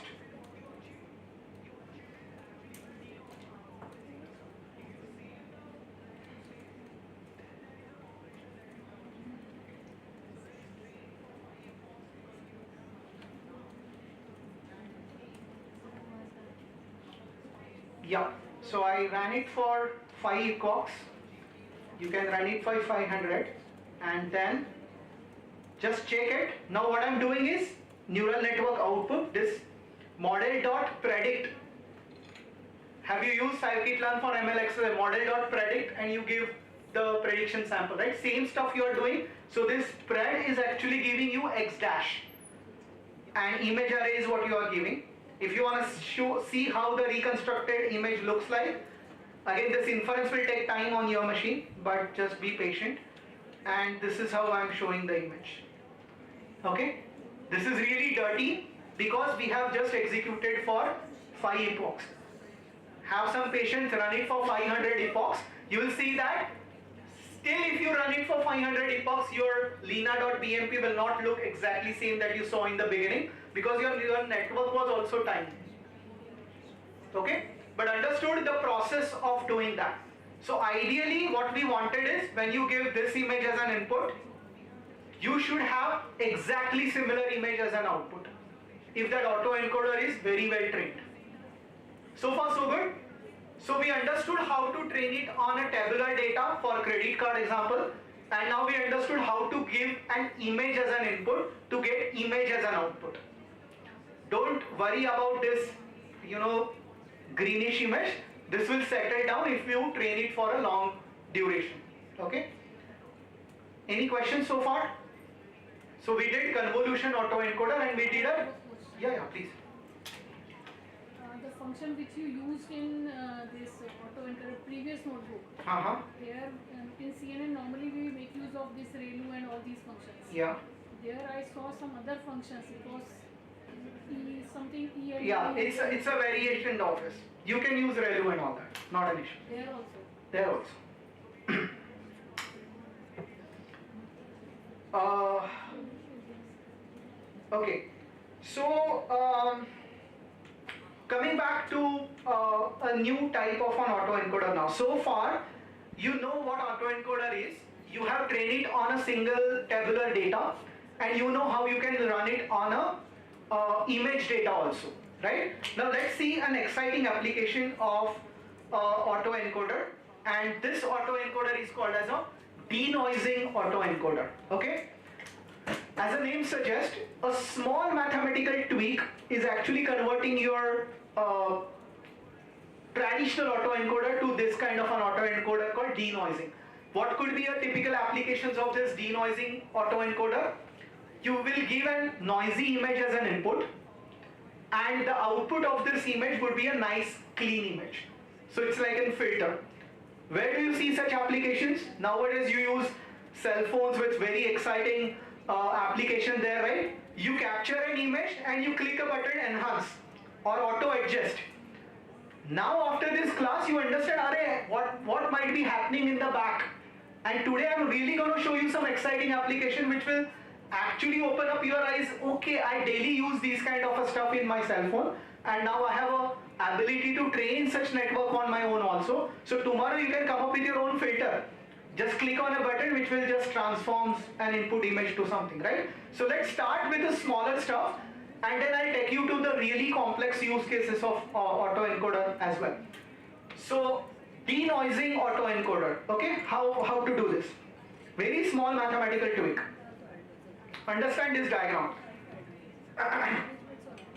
Yeah. How we train this denoising autoencoder is like this. You always start with a clean image. You always start with a clean image in the hand. So this is a clean image. On that clean image, you deliberately add some noise to make it look like a noisy image. So then I actually created this noisy image. Okay, so from this X, I actually created this X tilde. X tilde represents the corrupt image.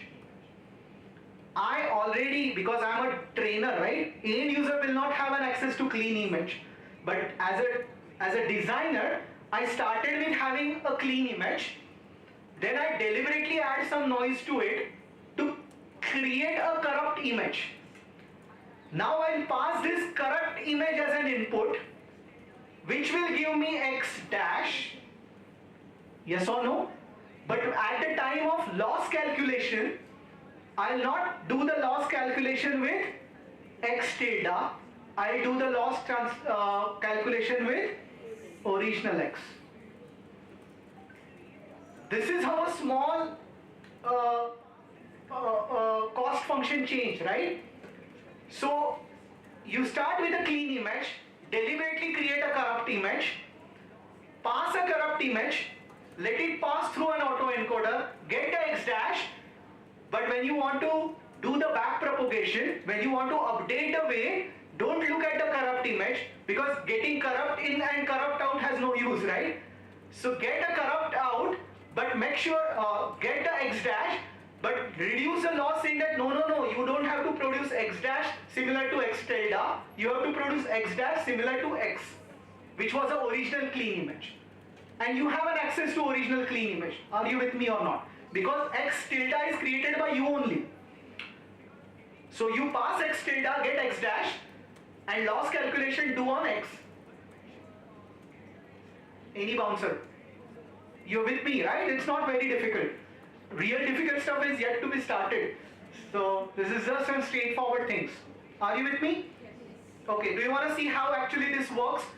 Yeah. And then I hope you create something like this and put it by TensorFlow Lite on your cell phones and show me like what kind of an application that you built. Then the purpose of this session is really will be served. Okay, I'll show you on a toy data, and then I'll open up a lot of challenges on you.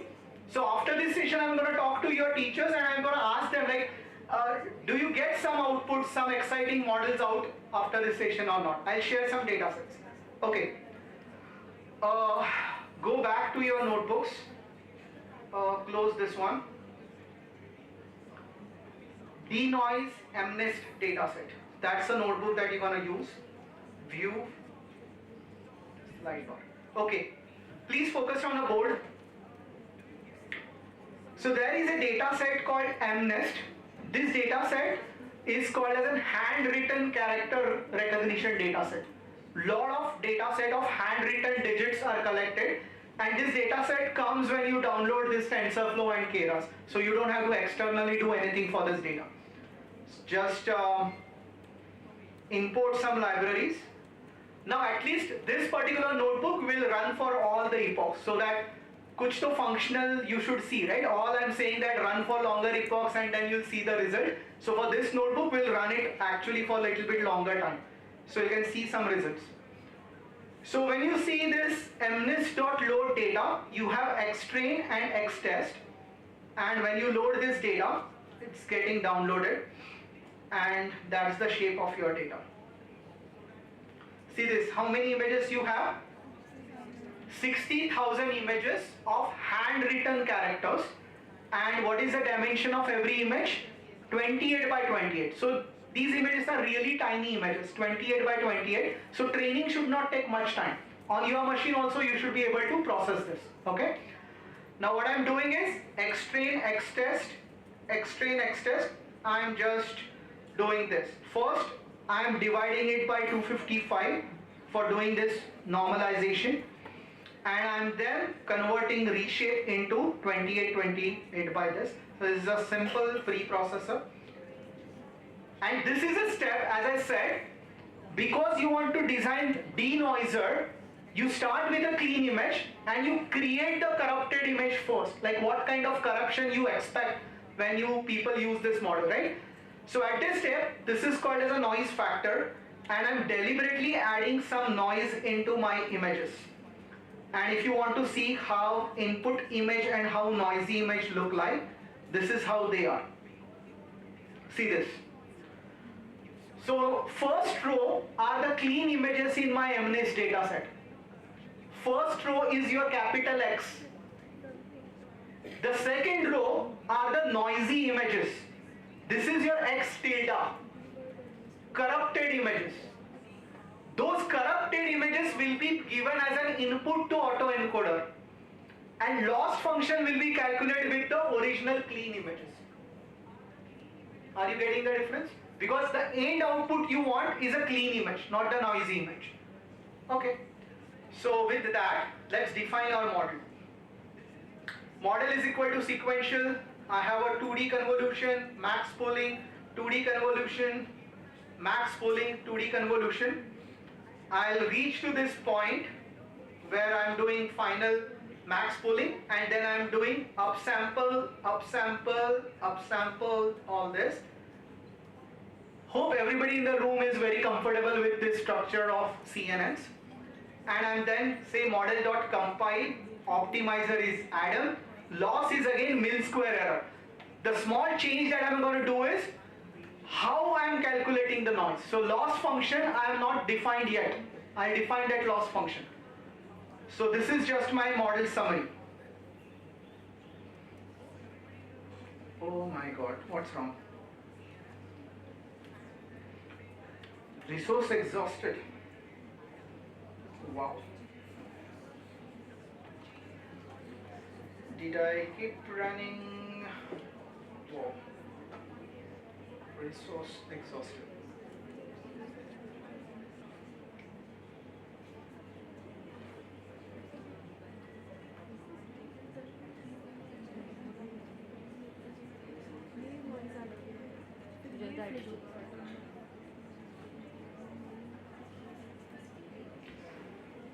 Oh,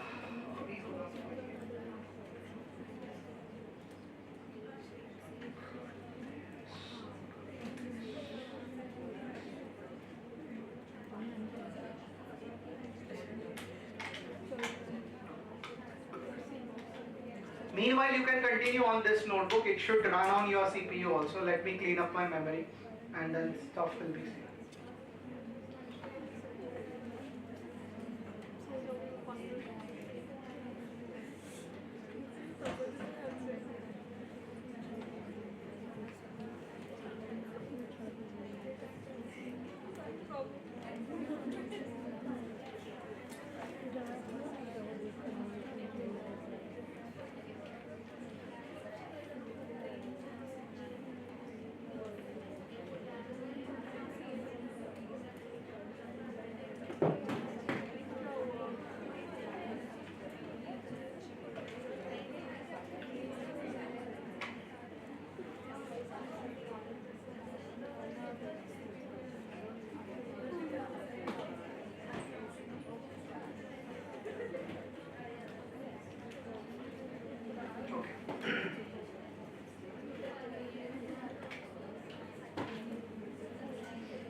Okay.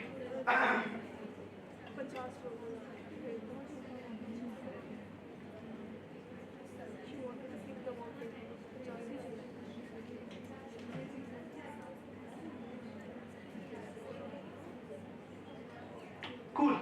So here is my training process is now started. I'm just running it for 10 epochs.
Yeah. Sir, I have two questions.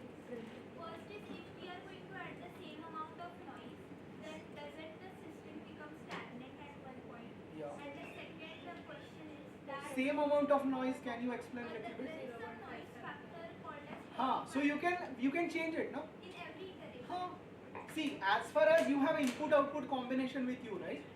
For this input, I want this as an output. For a given input, I want that particular thing as an output, right? So as far as that pair is given and all variations get given, it can learn that. So ऐसा नहीं है कि that factor वाला noise निकालना is only what we have learned here. So whatever variations that you want, create those pairs in your training data. Feed it, and auto encoder is supposed to learn that. I'm not giving you guarantee. Yeah. What was your second question? Yeah. The second question was that the aim of this autoencoder is to provide a supervision that we have the clean images, but we are just adding the noise so that the autoencoder works, right? Now to create more cleaner images, that's what we are doing. Okay. So hold on your question. More cleaner images I'm going to cover in the second half of this session. I really like your enthusiasm that you're actually trying to expand the boundaries of this. Yes, these are the use cases where you're saying that I'm giving few image and now I want to use this network to create more good images. I'll come to that. Hold on. Yeah. So how we will compare the approach of this amplifier or which is there in GAN? We'll come to that. Let's not confuse the audience. Gang, we will hold it on something. Yeah. Any other question on this topic so far? All good, right? Amazing. Yeah. Thank you.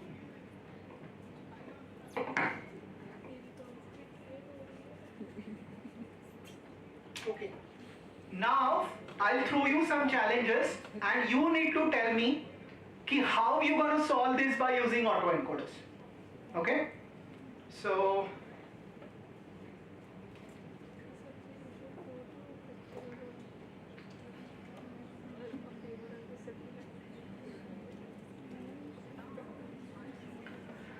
now you tell me, can you create something like this sitting at a home and give a present to your great grandparents?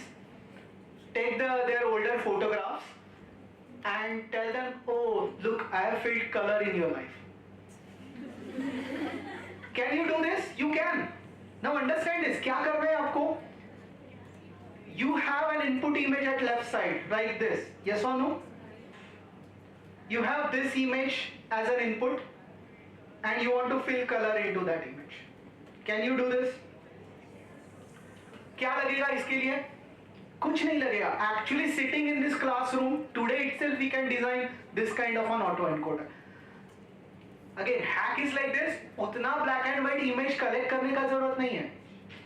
You take जो कुछ intermediate पे image है उनको gray में बना दो by using some mathematical operation, right? So your input would be grayscale image, your output would be color image, and what is your loss function? Color to gray. Ka difference. Train it. You can actually do this. Yes or no? Can you do image super resolution? Image super resolution? A tiny image and उसका corresponding high definition image. किसने बोला कि दोनों का size exactly same होना चाहिए? जरूरी नहीं है. These all are a variant of denoiser that I discussed, right? Take a small image, take actually a high definition image. उसका you create a small tiny image, feed that as an X data, and combine your X dash with original high definition image. That will be your noise function. Are you getting what I'm saying? Or it's a bouncer? Okay. Can you do image segmentation on the top of it? Do you know what do you mean by image segmentation? It's a pixel-wise classification. Given a pixel, is it a foreground or background? How many of you use those applications in a cell phone? You just remove background. This is an application. This is what goes in the back. Yes or no? Now, if I just told you this all you can do, very few will actually do this at home. But in my notebook, I have actually given a lot of helper functions also. I'll just give you a walkthrough. So we will take actually some data set. I'll show you how those images look like. And I have a pseudo code for you also. So today in the classroom, we'll run all these applications. Again, accuracy may not be that good. but at least that could be a starting point for you. I'll just explain. Okay, so let's go back to this and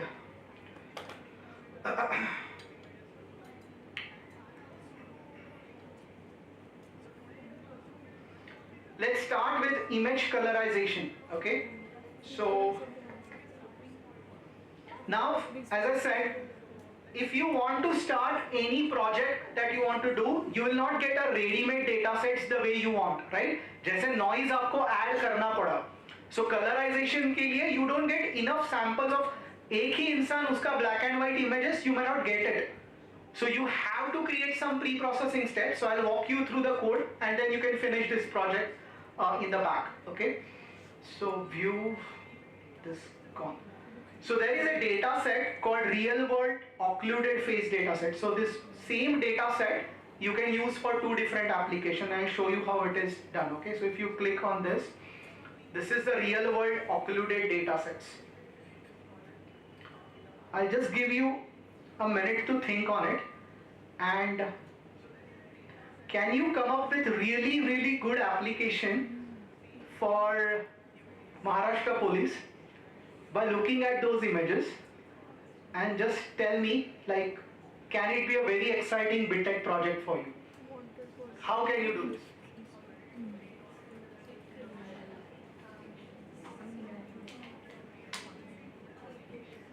If you ask people like, how are you stopping crime in a city? They say we have a CCTV everywhere. But if I'm wearing a mask, what is the use of that CCTV? Now challenge is to you. I have a CCTV footage with people wearing a mask. Can you give me the mask-free image?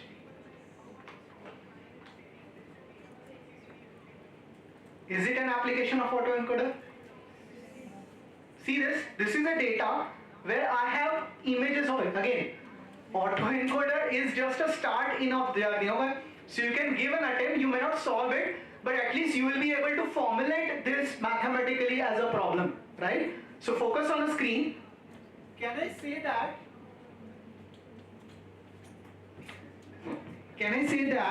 this is an input that I have, and this is an original image that I already have in my data. So this data is giving you images of a people and their corresponding images of wearing the mask. And it's a celebrity data set. So many images are given for you. How can I formulate this as an autoencoder problem? I'll say that this is my X tilde. This is my X tilde. I train an autoencoder, and how will I define my loss function? X dash minus X, and train it. So tomorrow when you give a mask with mask image, you are expecting to get X back out of it. I don't know the success of this. There are live competition happening on this, but at a student level, with an autoencoder, at least you can formulate it a problem, train it. You may fail, and then you can come back, ki sir kyun fail ho rahe hai, and what other things that we can try. But isn't it, now are you feeling confidence like at least I can attempt some new problems by using a deep learning? Yes or no? Same features with image colorization. So what I have done in this notebooks for you is, I have given some ways to download this data set, prepare this data set, and you have two folders, and we'll run that code. How can you use it as an X noisy, X original? So far we were working on toy data set or single images. I have seen a resistance from a student saying that sir आपने lecture में तो MNIST पे सिखाया था, real example पे तो नहीं सिखाया था. So I added this portion on how can you actually load from original images and do that stuff. Okay, see on the board.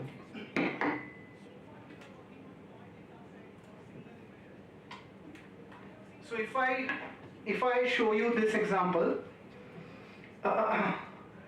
in your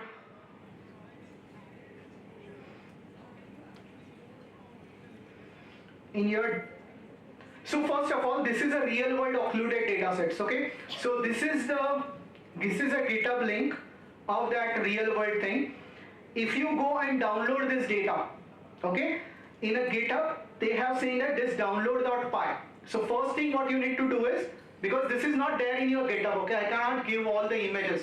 So first step आपको क्या करना है, go and git clone this and then run python download.py. So they have written a Python file to download all these images. So you have to git clone this database, then run python download that py. When you run python download that py, go out for a lunch or dinner, whatever that you have, come back after a couple of hours, then you will see this in your workspace. Then you will see this folder, real world occluded dataset will be present. You will see that download by py somewhere here, okay? Just open it. It looks something like this, images. When you download that data originally from set, you have mask images, natural images and sunglasses image. Another use case you may design is removing the glasses, okay? In the natural images, you will have the names of all those celebrities.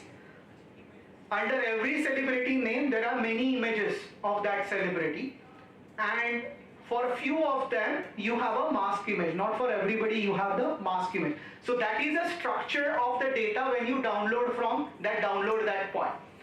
This data is not compatible in your autoencoder training structure. Okay, you have to prepare for it. How can you prepare that? There is a file that I have created called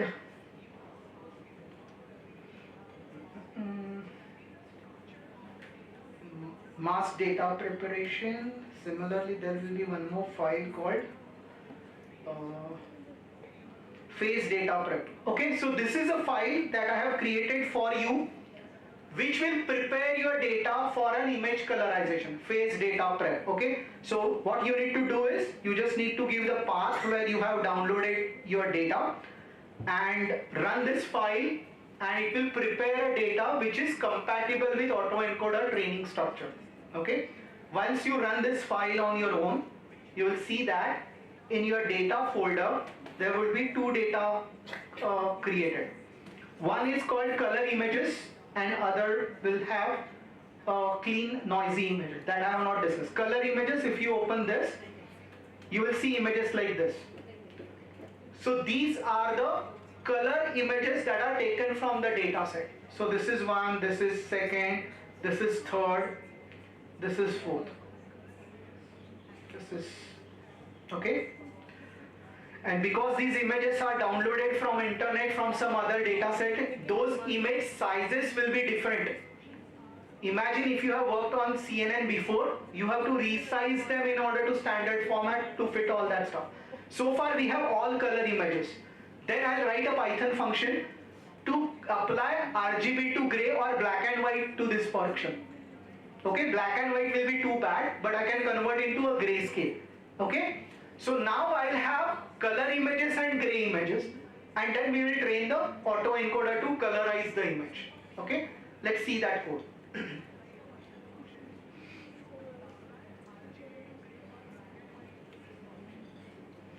Now I'll be running this code little bit fast because we have to cover some other sections as well, but let's see that notebook.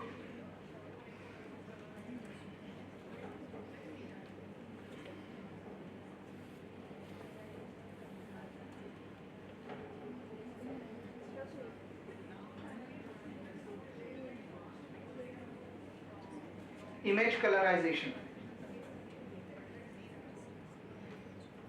Please focus on a board. So these are some basic imports that we're gonna do.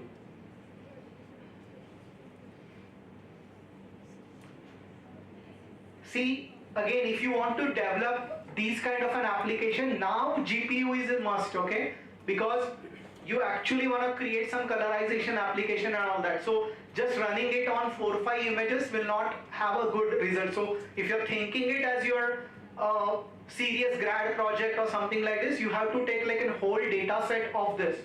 So you can see if you have some GPUs available for you. So in this particular instance has 4 GPUs. Now this is your source path. So these are the color images. So you want to start with a one folder where all the color images are present, and I have given you a helper function which will put all color images into single folder called color images. So just run those files at home and you have a data ready for you. Okay. And then there is a function called image data loader, and I am rescaling it. Okay. See this image dataset from directory. So this is a loader that is available in Keras. So you can directly give the source path of it. You can directly resize them together, and you can load them in the batch of 32. Very important stuff is, if you see this, label is equal to none, because we are not doing any image classification application. Okay, so don't forget to apply label is equal to none, otherwise you will not be able to create your data set correctly. So I have 188 files for you that you can take it. Now understand what I am doing is, for every image in my data, I am performing this operation of converting into a grayscale. So this X and Y, X will be my grayscale image, and Y will be my actual color image that I want. Sorry, it's exactly ulta. X is my actual color images, and Y is my corrupt image. I'll call it as a gray image. From that I'll produce X dash, and I'll convert it with, compare with the original X. So that's the notebook that you can run in the back. And these are the sizes. Now focus here. This should be very straightforward for you now. This is a sequential model. You have CNN, you have CNN, you have CNN. So this is an encoder part of it. And now you have seen that, you know, this network is little bit deep compared to what the sample network that we've seen in the past, because you're working on real images and the sizes are different. So I'm just having some more convolution layers in order to learn the function right. See, after trying this notebook also, you may not get better result even if you train it on a GPU for more number of epochs also. The reason is, those images are not perfectly aligned also. So for example, when we work on a denoising images, it was an original image, you added a noise. So separating noise was okay because you are comparing with an original image. Here you have an original image, and the mask is not added exactly on the top of original image. Understand the complexity. It's not that this is Bhushan's photo and now I am wearing a mask and this is Bhushan's photo. The mask photo was taken in some other environment, and original photo was taken in some other direction, so it's a complex problem. So it may not be solved by simple autoencoders. Okay, so don't get depressed like, sir, I ran it for 500 epochs, I ran it for this much deep network, now what should I do? I'll say it's just a learning. Okay, that's why some other models are still there. So you can start with the simpler data sets also. I just want to give you some challenging examples to get started with. Okay, so this is a deep network that I'm giving, and this is the decoder part of it. See, it's pretty deep.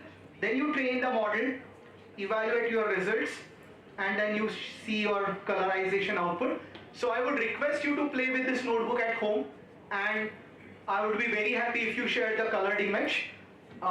Best of luck on this front. Okay, so this is about image colorization. Same example I have shared with you for that occlusion also. So if you go to this file called mask data prep, so run this Python file. This will create two folders in your directory, in your data directory. First is called clean image, and the clean images would look something like this. This is a clean image. Okay, 11.png for this person, and if you see 11.png for noisy images for a same person, it will look something like this. This is what I was talking about. Their orientation is not exactly same. The mask is not exactly added. These are two different photos with a mask. Okay, so this is complex. Problem could have been easily solved if you have a same photo and just mask kept on the top of that photo. But we are not training autoencoder just for a fun or for academic purpose, right? This is the real problem that police is facing, because the mask photos will be something like this, and the record photo of the person in the police record will be straight looking and all that, and you want to detect that correctly. So that's a real problem. Okay. I hope you got how to do this, and then I will show you the next notebook for this. So go to this data, and so here is a notebook for image colorization, denoising custom. Okay, so this denoising custom is a notebook. It is on your data if you want to try out. I'll not run each and every step. I'm just saying these are the image resizing. Let me cut this. And you should provide a clean image. Now, consider this notebook as a template for you to try different experiments, right? Either you want to do denoiser, either you want to do colorizer, either you want to make some any other filters that you want to try. You should start with a clean image, and then you start with a noisy image. So you have a noisy train, noisy clean. You can display those images. So let me quickly show you that for you.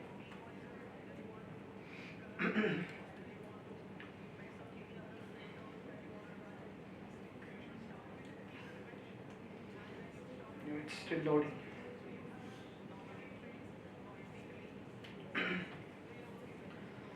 Sounds good. I think I have already shown you those images in this.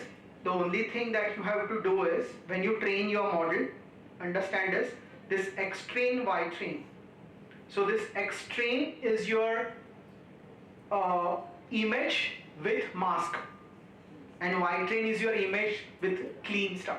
You want to remove the mask and bring it to that clean stuff.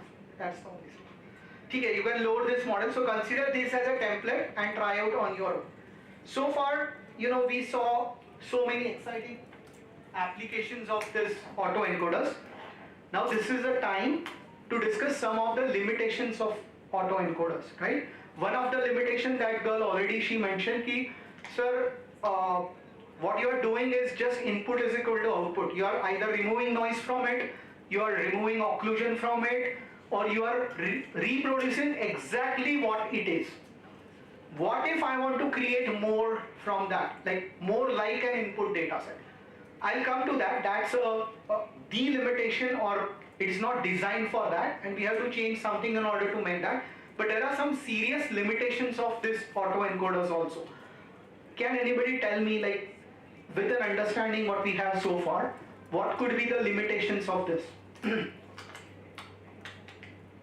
Image segmentation we haven't discussed, but I hope by the time you must have understood this कि ये input देना है और आपको this output that you want.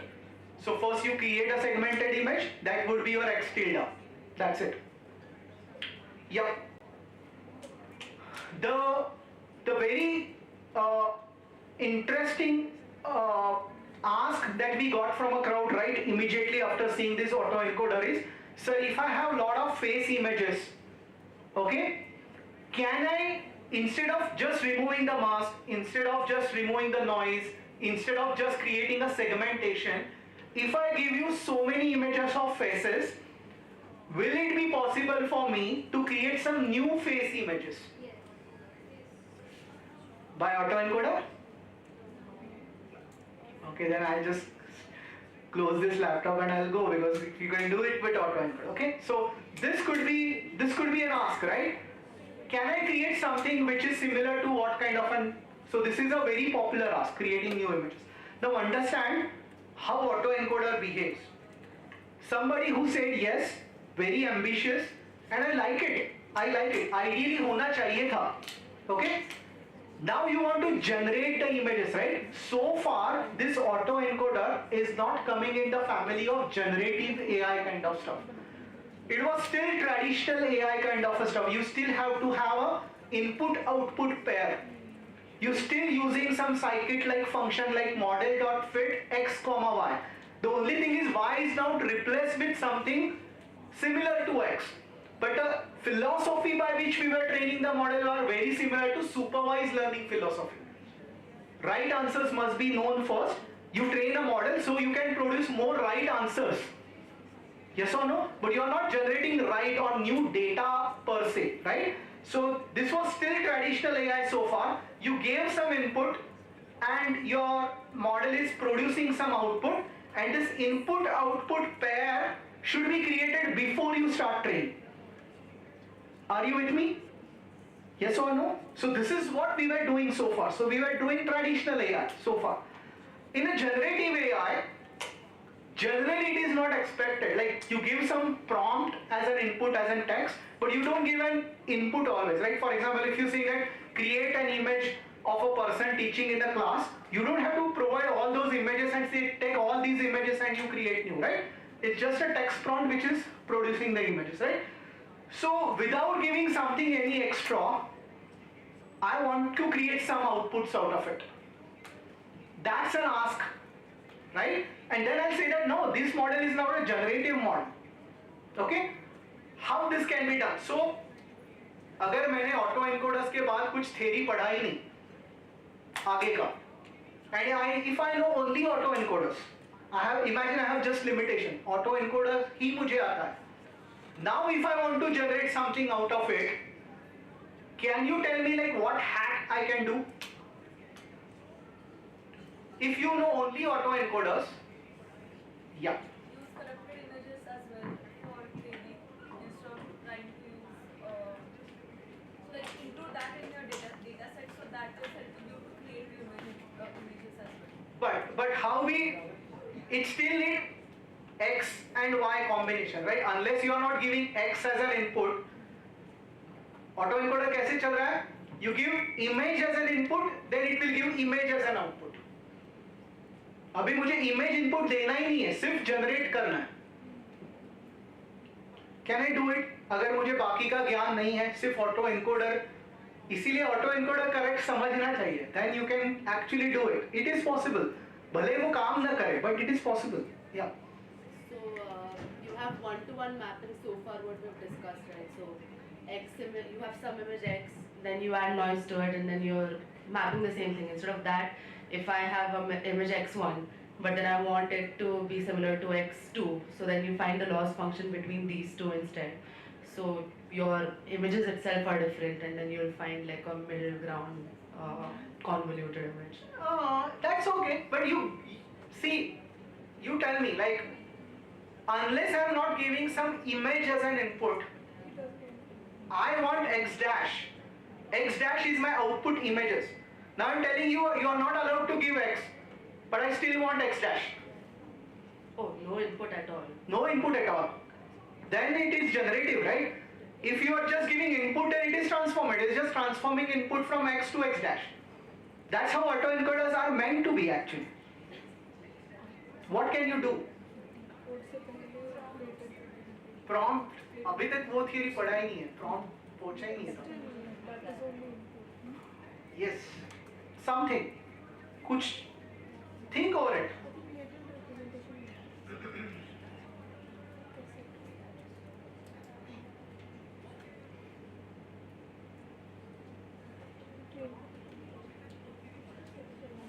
The hint is, you have a trained autoencoder. हाँ या ना? So you have access to all your training data sets. You trained your autoencoder. There is a Z also in between. That Z is called as a latent space. That latent space is what? It is a compressed representation of your inputs. Yes or no? If I have an input X, if my autoencoder is correctly trained, I am converting that X to Z. Yes or no? Now अगर मेरे पास Z है, तो मुझे X का जरूरत है क्या? हाँ या ना? तो अगर मेरे पास X Z है, तो I can produce X dash from it. Yes or no? Now if I have Z, can I find surrounding of Z?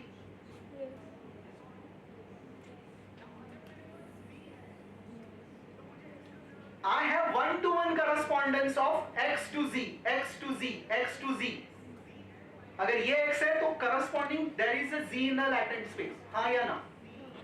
तो वो Z के थोड़े ऊपर नीचे अगर मैं जाता हूँ, तो I have Z1, Z2, Z3. हाँ या ना? बट वो Z फिर वो Z2 को अगर मैंने encoder को दे दिया, तो I'll get some X dash out. हाँ या ना? Z2 मैंने एक्चुअली कोई X से बनाया है क्या? Is there any input to my network? I just know my Z's. Are you with me? I'll just show you this. यहाँ से एक altogether different theory चालू हो जाता है, which is an inspiration to so many exciting Gen AI models. Okay? And let's see, थोड़ा complex है, but let me try to explain. देखते हैं कैसे जाता है. Okay? Understand this. इसके लिए ऑटो एनकोडर के फंडामेंटल्स को रिवाइज करना पड़ेगा. What I'm saying is, when I give 2 as an input, if this auto encoder is very nicely trained, I'll get 2 out. Yes or no? But this in between is called as a latent representation. Yes or no? Which is a complex representation of my input. हाँ या ना? Yes or no? So what I'm saying is, अगर मेरे पास ये latent representation of 2 है, तो मुझे actually encoder का जरूरत नहीं है. I started my session saying that Bhushan का रिकॉर्डिंग हो रहा है. You have a high definition and recording happening. Then you are encoding to a small stream, and that small stream you are passing over an internet. And that side decoder is working on that small stream. Yes or no? So if I have this strong string with me, and if this decoder is with me, I am still producing the live stream of Bhushan. हाँ या ना? Yes or no? So now understand the theory. जब मैं ये input देता हूँ, suppose this is my first input x1, I have, understand this, I have 1-to-1 mapping of this x in my latent space. Let's call this as a Z1. If autoencoder is correctly trained, from this Z1, I will produce x1 dash. Yes or no? Okay? If I give this, understand this, if I give this, and this is an encoder, this is a latent space, this too has this representation in a latent space, this is my Z space, and this point when passing through a decoder is giving me correct representation out. This is the revision of autoencoder. यहां पे किसी को doubt है क्या? नहीं है? Expectation क्या है? एक्सपेक्टेशन ये है कि now forget about this encoder. Once autoencoder is trained, I can only focus on my latent space. अगर ये 2 का corresponding point है, if this is 2, then this is my Z1. Now you tell me, these are the surrounding points of my Z. These are my surrounding points of Z. Instead of giving that pink as an input to decoder, if I give that dark blue as an input, will I get 2 out? Or something close to 2 out? वही question था ना आपका कि can I create more images like my training images in a latent space. You have a exactly 1-to-1 corresponding of your input. उसके आजू बाजू के point ले लो एंड उसका डिकोड कर लो. हाँ या ना? So at a output you instead of this 2 you will get a variant of 2. हाँ या ना? कितने लोगों को लगता है आएगा? लॉजिकल? Very nice. नहीं आ रहा है. That's how it is. Now understand this. If you give वो Z का corresponding like this, and if you point to reproduce like this, this is how it will see. It will produce all over the park. So ये 2 के आजू बाजू वाले points हैं latent space में. उनका जब रिकंस्ट्रक्शन करते हो तो you will see something like this, which are not 2, which are something very weird. Understand this. अगर आपको ये समझ में आता है, then you will see that this is the biggest limitation of autoencoders. Okay? So what people say that autoencoder is trained in order to get best reconstruction. उसको z से कोई लेना देना नहीं है, z कैसे बनता है, कैसे पॉइंट्स है. It is just designed to reconstruct its input without worrying about how the latent space looks like. क्योंकि when autoencoder were designed, nobody even thought of like producing something new and all. The application was like compression and reconstruction should not be there. Are you with me? Yes or no? So autoencoder का एक variant आ गया and that is called as a variational autoencoders. Now this variation autoencoders will give you an ability to produce the way you wanted कि वो surrounding image के आजू बाजू के you can actually produce that. Now there is a some math involved in it. I am not expecting everybody to understand that, but I'll try my level best to explain it. देखते हैं कितना समझ में आता है, otherwise the things are okay. ठीक है? Problem समझा? ऑटो एनकोडर का लिमिटेशन क्या है? ऑटो एनकोडर का लिमिटेशन है कि this latent space is not organised. कहां भी जा सकते हैं points. What it is concerned is only on the reconstruction. Yes और no? So what I do is, अगर मुझे इसका इंप्रूवाइजेशन करना है तो how I will define my loss function. I define my loss function in such a way that you are not only asked to reconstruct correctly, understand this, you are not only asked to reconstruct correctly, you have to organize well in a latent space also. Understand this. Now you have to get organized in latent space also. It's very easy to tell in English, very difficult to implement in a mathematical way. तो कैसे करते हैं, we'll just see that. So it may happen that थोड़ा difficult जाएगा, but let's do it. I will try my level best. हम लोग random variable का theory revise करेंगे, probability density functions का theory revise करेंगे, but unless you don't do it, you will not able to do that. Okay? So let's try to understand. Otherwise, formulas तो है ready-made. Okay? Let's try to do this. Hope everybody in the room first understood कि problem क्या solve कर रहे हैं हम लोग. Problem ये solve कर रहे हैं कि auto encoder is not organizing the latent space. And that is creating a problem because now we from the surrounding points we are not able to generate new stuff. So far so good. इसके बाद जो network train करेंगे will not only reconstruct correctly but also making sure that latent space is very well organized. That's the goal that we are trying to solve. Everybody at least करना क्या है convinced है? और latent space को organize करना मतलब क्या, that I'll also explain. Don't worry about it. So let's see on the next screen.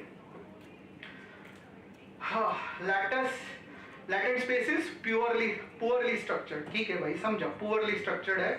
That's why this is what happening. Understand this, very important. This is a human face. You are passing it through an encoder, and imagine this is your latent attribution. Imagine this is your latent space. Given an image, I told you latent space is somehow like a feature extraction of that, right? From that you should able to reconstruct an original image. So I want to say that I want to create a new image. Having a smile is like 0.99. Like person should be really laughing. Okay? Skin tone is this. Gender is this. Beard चाहिए, glasses नहीं होने चाहिए, hair color ये होना चाहिए. You know, these are all the features. Okay? Understand this. So when I gave this image as an input, मेरे latent space का जो corresponding एक point है. Now understand this. Latent space is not always 2D. Latent space is I'm just showing you on a board. It is 2D, but it could be 10D also. One dimension is a smile. Second dimension is a skin. Third dimension is beard. Fourth dimension is hair. It could be 20 dimension also. But in a 20 dimensional space, there will be only one point for one image. Understand this? हाँ ना? Everybody? समझ में आ रहा है? 20 dimension space, but for every image there is one point in a latent space. Okay? When I gave this image as an input and you apply decoder, you got another image out. Yes or no? Perfect. Actually हमको क्या करना है? Now understand this. Understand this. Now this kid, is he smiling? So on a smile scale, 0 से भी पीछे है. Yes or no? So instead of having a discrete number for that kind of a smile, you can replace it by some distribution. Some distribution मतलब exactly ये point नहीं चाहिए तो भी चलेगा. ये range में किधर भी अगर smile है तो I should be able to produce this image. Now instead of giving exact point, you're allowing some distribution. So mostly it should be around this, but इसके आजू बाजू में भी रहा तो will I should be able to produce the same smile. Understand this? What small change I am doing instead of exact. Now this Mona Lisa, look at her. She is not smiling at all. So smile is 0, right? But then I am giving you that smile 0 का मतलब mostly it is 0, और उसके आजू बाजू में भी आए तो I should be able to produce similar image. Same with this, same with this. Now understand this. Very, very important. Instead of putting a point into exact latent space, I'm saying that ये range में किधर भी होगा तो भी I'm okay with this. मतलब for this image, smile should be like this, skin tone should be like this, I'm okay. Instead of having latent space as an exact number, now I'm allowing a probability distribution function कि ये range में चलेगा. उसका फायदा क्या है? उसका फायदा ये है. This is the core of variational autoencoder theory. जिसको ये diagram समझा उसको पूरा theory समझा. Understand this? What they are saying? This is an encoder. This is an input image that you gave. Understand this? This is the latent distribution. This is the latent distribution. This is exactly same what you have in a previous diagram. Understand this? When this image is given, you could able to reconstruct this person. How I am training it? I am saying that if I give this image, then a smile could be anywhere in this range. You should be able to get back this image too. Okay? So if this is my learned latent distribution, please focus on the next slide and raise your hands. I am ready to spend as much time unless everybody in this room understood what is going on. Otherwise, math will get more difficult from next slides onwards. Okay? Understand this. What I am showing you here is, this is the probability density function now. इसका मतलब क्या है? I can sample anywhere from this space. This latent distribution is already defined when I trained my autoencoder in my previous slide. Yes or no? I trained my autoencoder on my previous slide and it looks something like this. On this slide, autoencoder is trained. How autoencoder is trained? Instead of exact point, I have learned to have like my latent spaces a distribution like this. Yes or no? Once I have a distribution, I can take sample from that distribution anywhere. इसका मतलब क्या है? ये curve के अंदर कौन सा भी पॉइंट मैंने उठाया, understand this, under this curve, if I am picking any point, it could be this, it could be this, it could be this, it could be this, it could be this. Understand this? Then I should get this image out. Are you with me? That's what I'm doing on my next slide. See on my next slide. See this. The encoder is trained now. The encoder is trained now. I just have a latent space with me. Yes or no? Now I'm just making samples out of it. So the red one is a one sample that I'm taking under those distributions. So this is sample 1. So these numbers are different than original X that I had. Are you with me? This yellow is a sample from this distribution. Yes or no? How many samples I can take? I can take hundreds of samples. But what constraint I am putting is anything from this distribution, let it be little bit different, the output has to be like this. Yes or no? By making sure that Now you have an ability to produce something new around this point. Now let's focus on this. Quick recap on probability theory, and then we'll see that how this can be developed and all that. Okay? I know I don't want to throw math before explaining some basic concept, so that you will be able to digest it. Let's see कितना recall करते हैं. This is called as a random variable. Random variable which belongs to a set from 10 to 0. मतलब क्या? You can take any value from this random variable. So you can take any small x. This is called as in sampling. So from this is a random variable. Random variable, it can take value anything between 0 and 10, and you can take many samples from it. Small x is a sampling from that. Yes or no? Okay. Now imagine that अगर ये height होता, like अगर ये axis होता height, just sake of understanding, okay? And ये होता number of students in the class. Number of students in the class. Suppose. To tell me there would be very few tiny students in the class, and there would be very few very tall students in the class, and majority of students are in this range. Yes or no?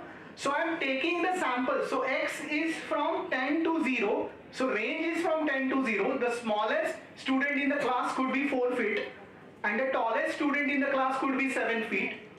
So a random variable is from 4 to 7, but if I just randomly sample a student, normally height would be like 4.5, 5 feet and all that, right? That's what this curve is actually telling you. That this is a density function.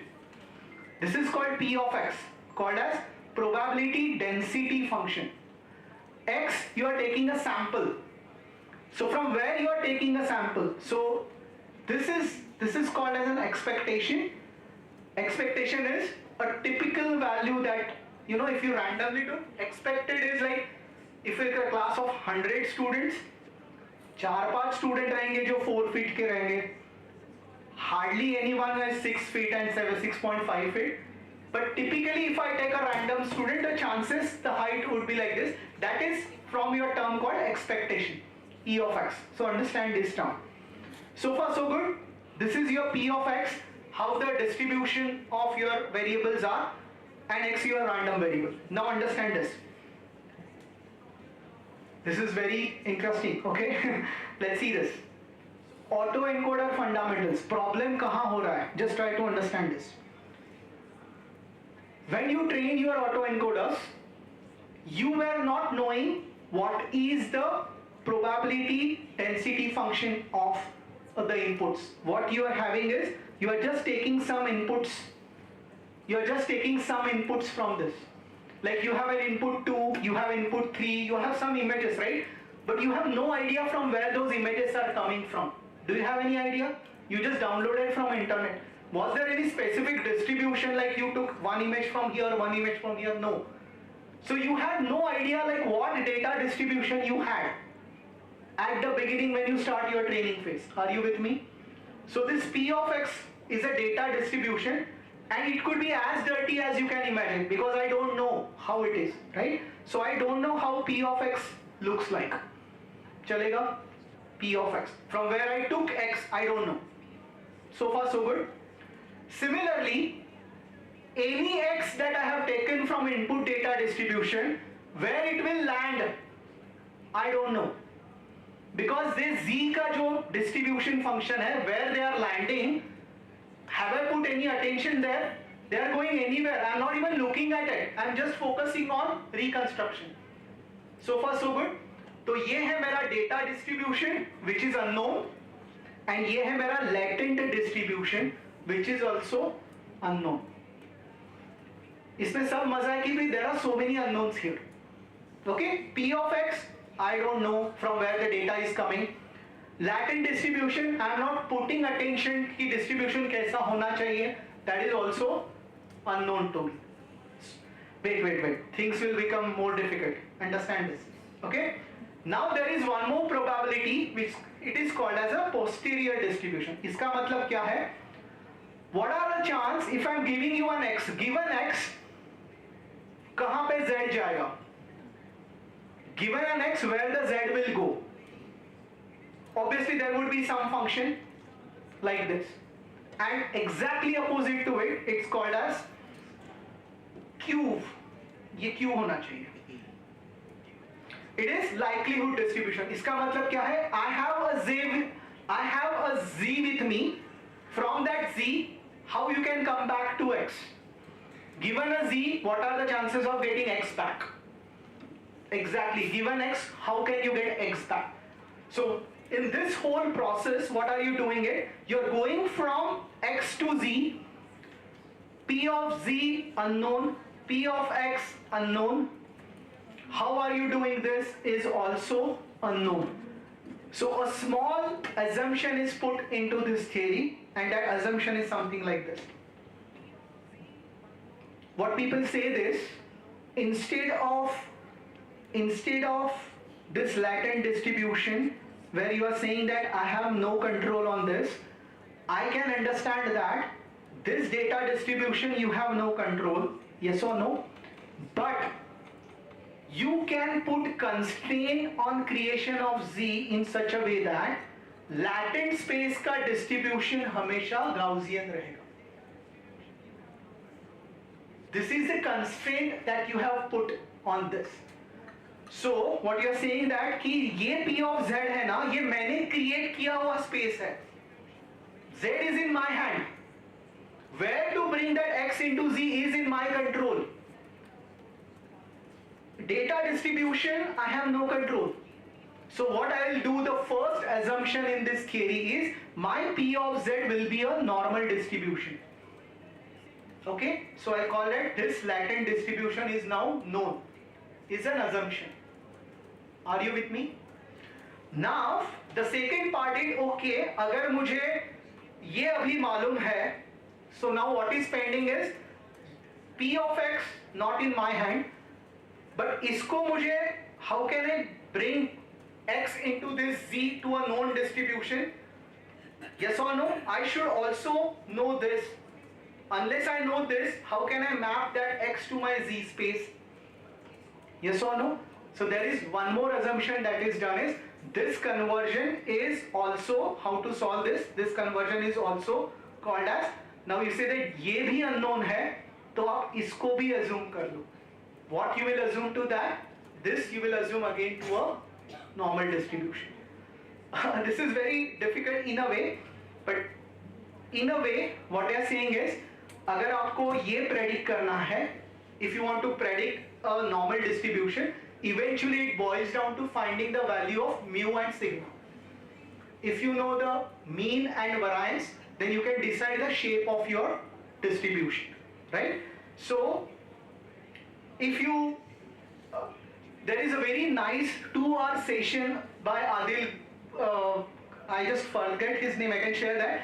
He has done an entire derivation of this term and how he found the lost function of this, but I'll just explain you the intuition of this function, okay? Eventually the lost function of variation autoencoder comes to this formula, and this formula has two terms. One is called KL divergence and second is called as a data consistency. So this data consistency is exactly equal to the loss function that you have in normal autoencoders. That means the difference between x dash and x squared and 1 by m summation to this. This is your lost function on this. This function KL divergence, you can interpret this exactly similar to the regularization that you have learned in machine learning. How many of you learned regularization in machine learning? In a regularization term, in a typical loss function, you add a penalty term.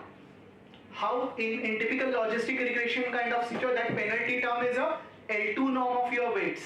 So you are saying that you are not only reducing the loss, your weight value should also be small, right? So this function is actually termed as a regularization term, which says that, understand this, P of Z, you have already assumed this as a Gaussian.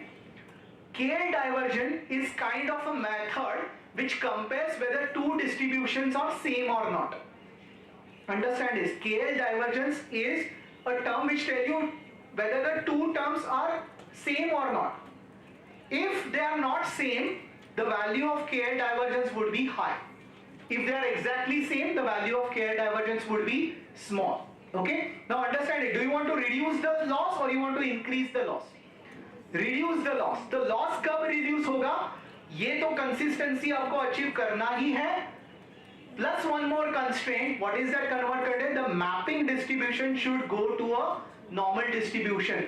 तभी KL divergence will be small. So in a very simple term, you are forcing the process of autoencoder saying that reconstruction should be perfect plus the mapping distribution has to be a normal distribution. Because once you do that, then the old problem that we discussed, that latent space से अगर मैं sample करता हूँ, then I can generate new images in the back. So if you see this, this is the Q of Z which I was not knowing, mapping from X to Z. P of Z, we have already assumed that this is a Gaussian. So you force this guy to become a normal so that the KL divergence between those two would be close to 0. And that's the intuition of doing this. So tomorrow now when I do this, I want to predict the values of mu and sigma while doing that. That is a prediction of this normal distribution. But very interesting, the whole conclusion of that discussion is there on this slide. And when you actually run it, focus on a board. On the left side, what you are seeing is a latent space distribution of normal autoencoder. This is autoencoder, 7 handwritten character recognition problem. These all are representing your digits. Yes or no? Now you see that, is there any relation or do you see a distribution around this on this, or this space is completely unorganized space? Because there was no constraint when you train an autoencoder that my latent space I don't care. I just want reconstruction to be correct. Are you with me? On the other hand, you just change your cost function and you just added a KL divergence term to it, saying that loss कम करना है, reconstruction तो कम करना ही है. Plus, your mapping distribution should be Gaussian. Now, are you seeing that kind of an Gaussian? Now, this is not perfectly trained, but can you see Gaussian distribution here? This is 2D, आप height नहीं देख रहे हो, but are you seeing some Gaussian distribution here? So these blue numbers are organized very well now. Are you with me? These numbers are organized here. So the beauty of this is now, when you travel from this to this, you can actually see that your numbers are changing. So when you actually move it from here to here, like when you move from here, steadily when you move from here to here, you will see that like you may take sample from this point. What is this? This is orange is 1. So you randomly take any point from here, you will definitely get a 1. And you can take anything around this, you will get 1 only, which was not possible in your autoencoders. Okay? So you can take this, the chances are that this will be 1, not any other digit. When you move slowly from here to here, when you reach to this place, it's 1 will, you will actually see that here it is looking as a Kadak 1, and as you are moving away, that 1 is little bit changing, and as you reach this boundary, it is started looking like a 3, and you actually get 3 when you reach at this point. When you move those points in a latent space, you will see this change. And what is an advantage of this? The advantage of this is, somebody asked me in the beginning, can I create new faces now? Yes, you can now. Right? So you are not limited to this space. This is the space of your training data. Now you sample anywhere from this, and you will have a variant of your original training data. So you can create new faces now. You can create new input data. So you can use this method. So what, apart from creating new faces, you can consider this as a very good idea for oversampling your data. So far in machine learning, you must have tried oversampling techniques like SMOT. Yes or no? What you can do now on a small data, you can have this and then sample from this space and create lot many variations of input data. Are you with me? So with a small mathematical hack, we have converted from autoencoder to variational autoencoder with a condition on a latent space distribution. Okay? So with that, probably we will stop for today's session. When we meet next time, we can see some applications of variation autoencoders and we can move slowly towards more advanced generative models. Okay? Hope you like this session. This is a feedback QR code. Please share your feedback and looking forward to see you again. Yeah, that's it.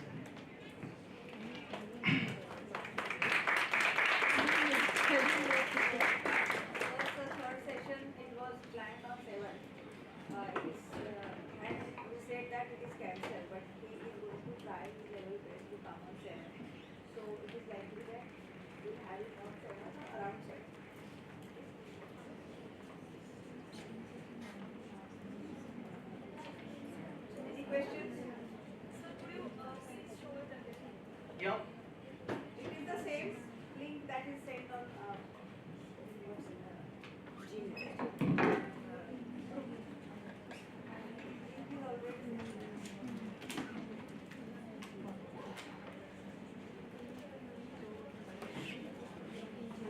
Hello. Thank you so much, Dr. Gulshan Garware sir, for such an insightful and engaging session on advanced deep learning. Your expertise and in-depth knowledge about autoencoders, latent space, and all these topics gave us so much clearer understanding of real-world applications and the immense potential in AI in solving complex challenges. The hands-on experience and approach and practical insight you shared today with us will undoubtedly help us in deepening our understanding and apply these concepts effectively on our own work. We truly appreciate your time, effort, and willingness to share your valuable experience with us. It has been an honor to learn from you, and we hope we have more opportunities to interact with you in the future. Once again, a very big thank you to you. Thank you.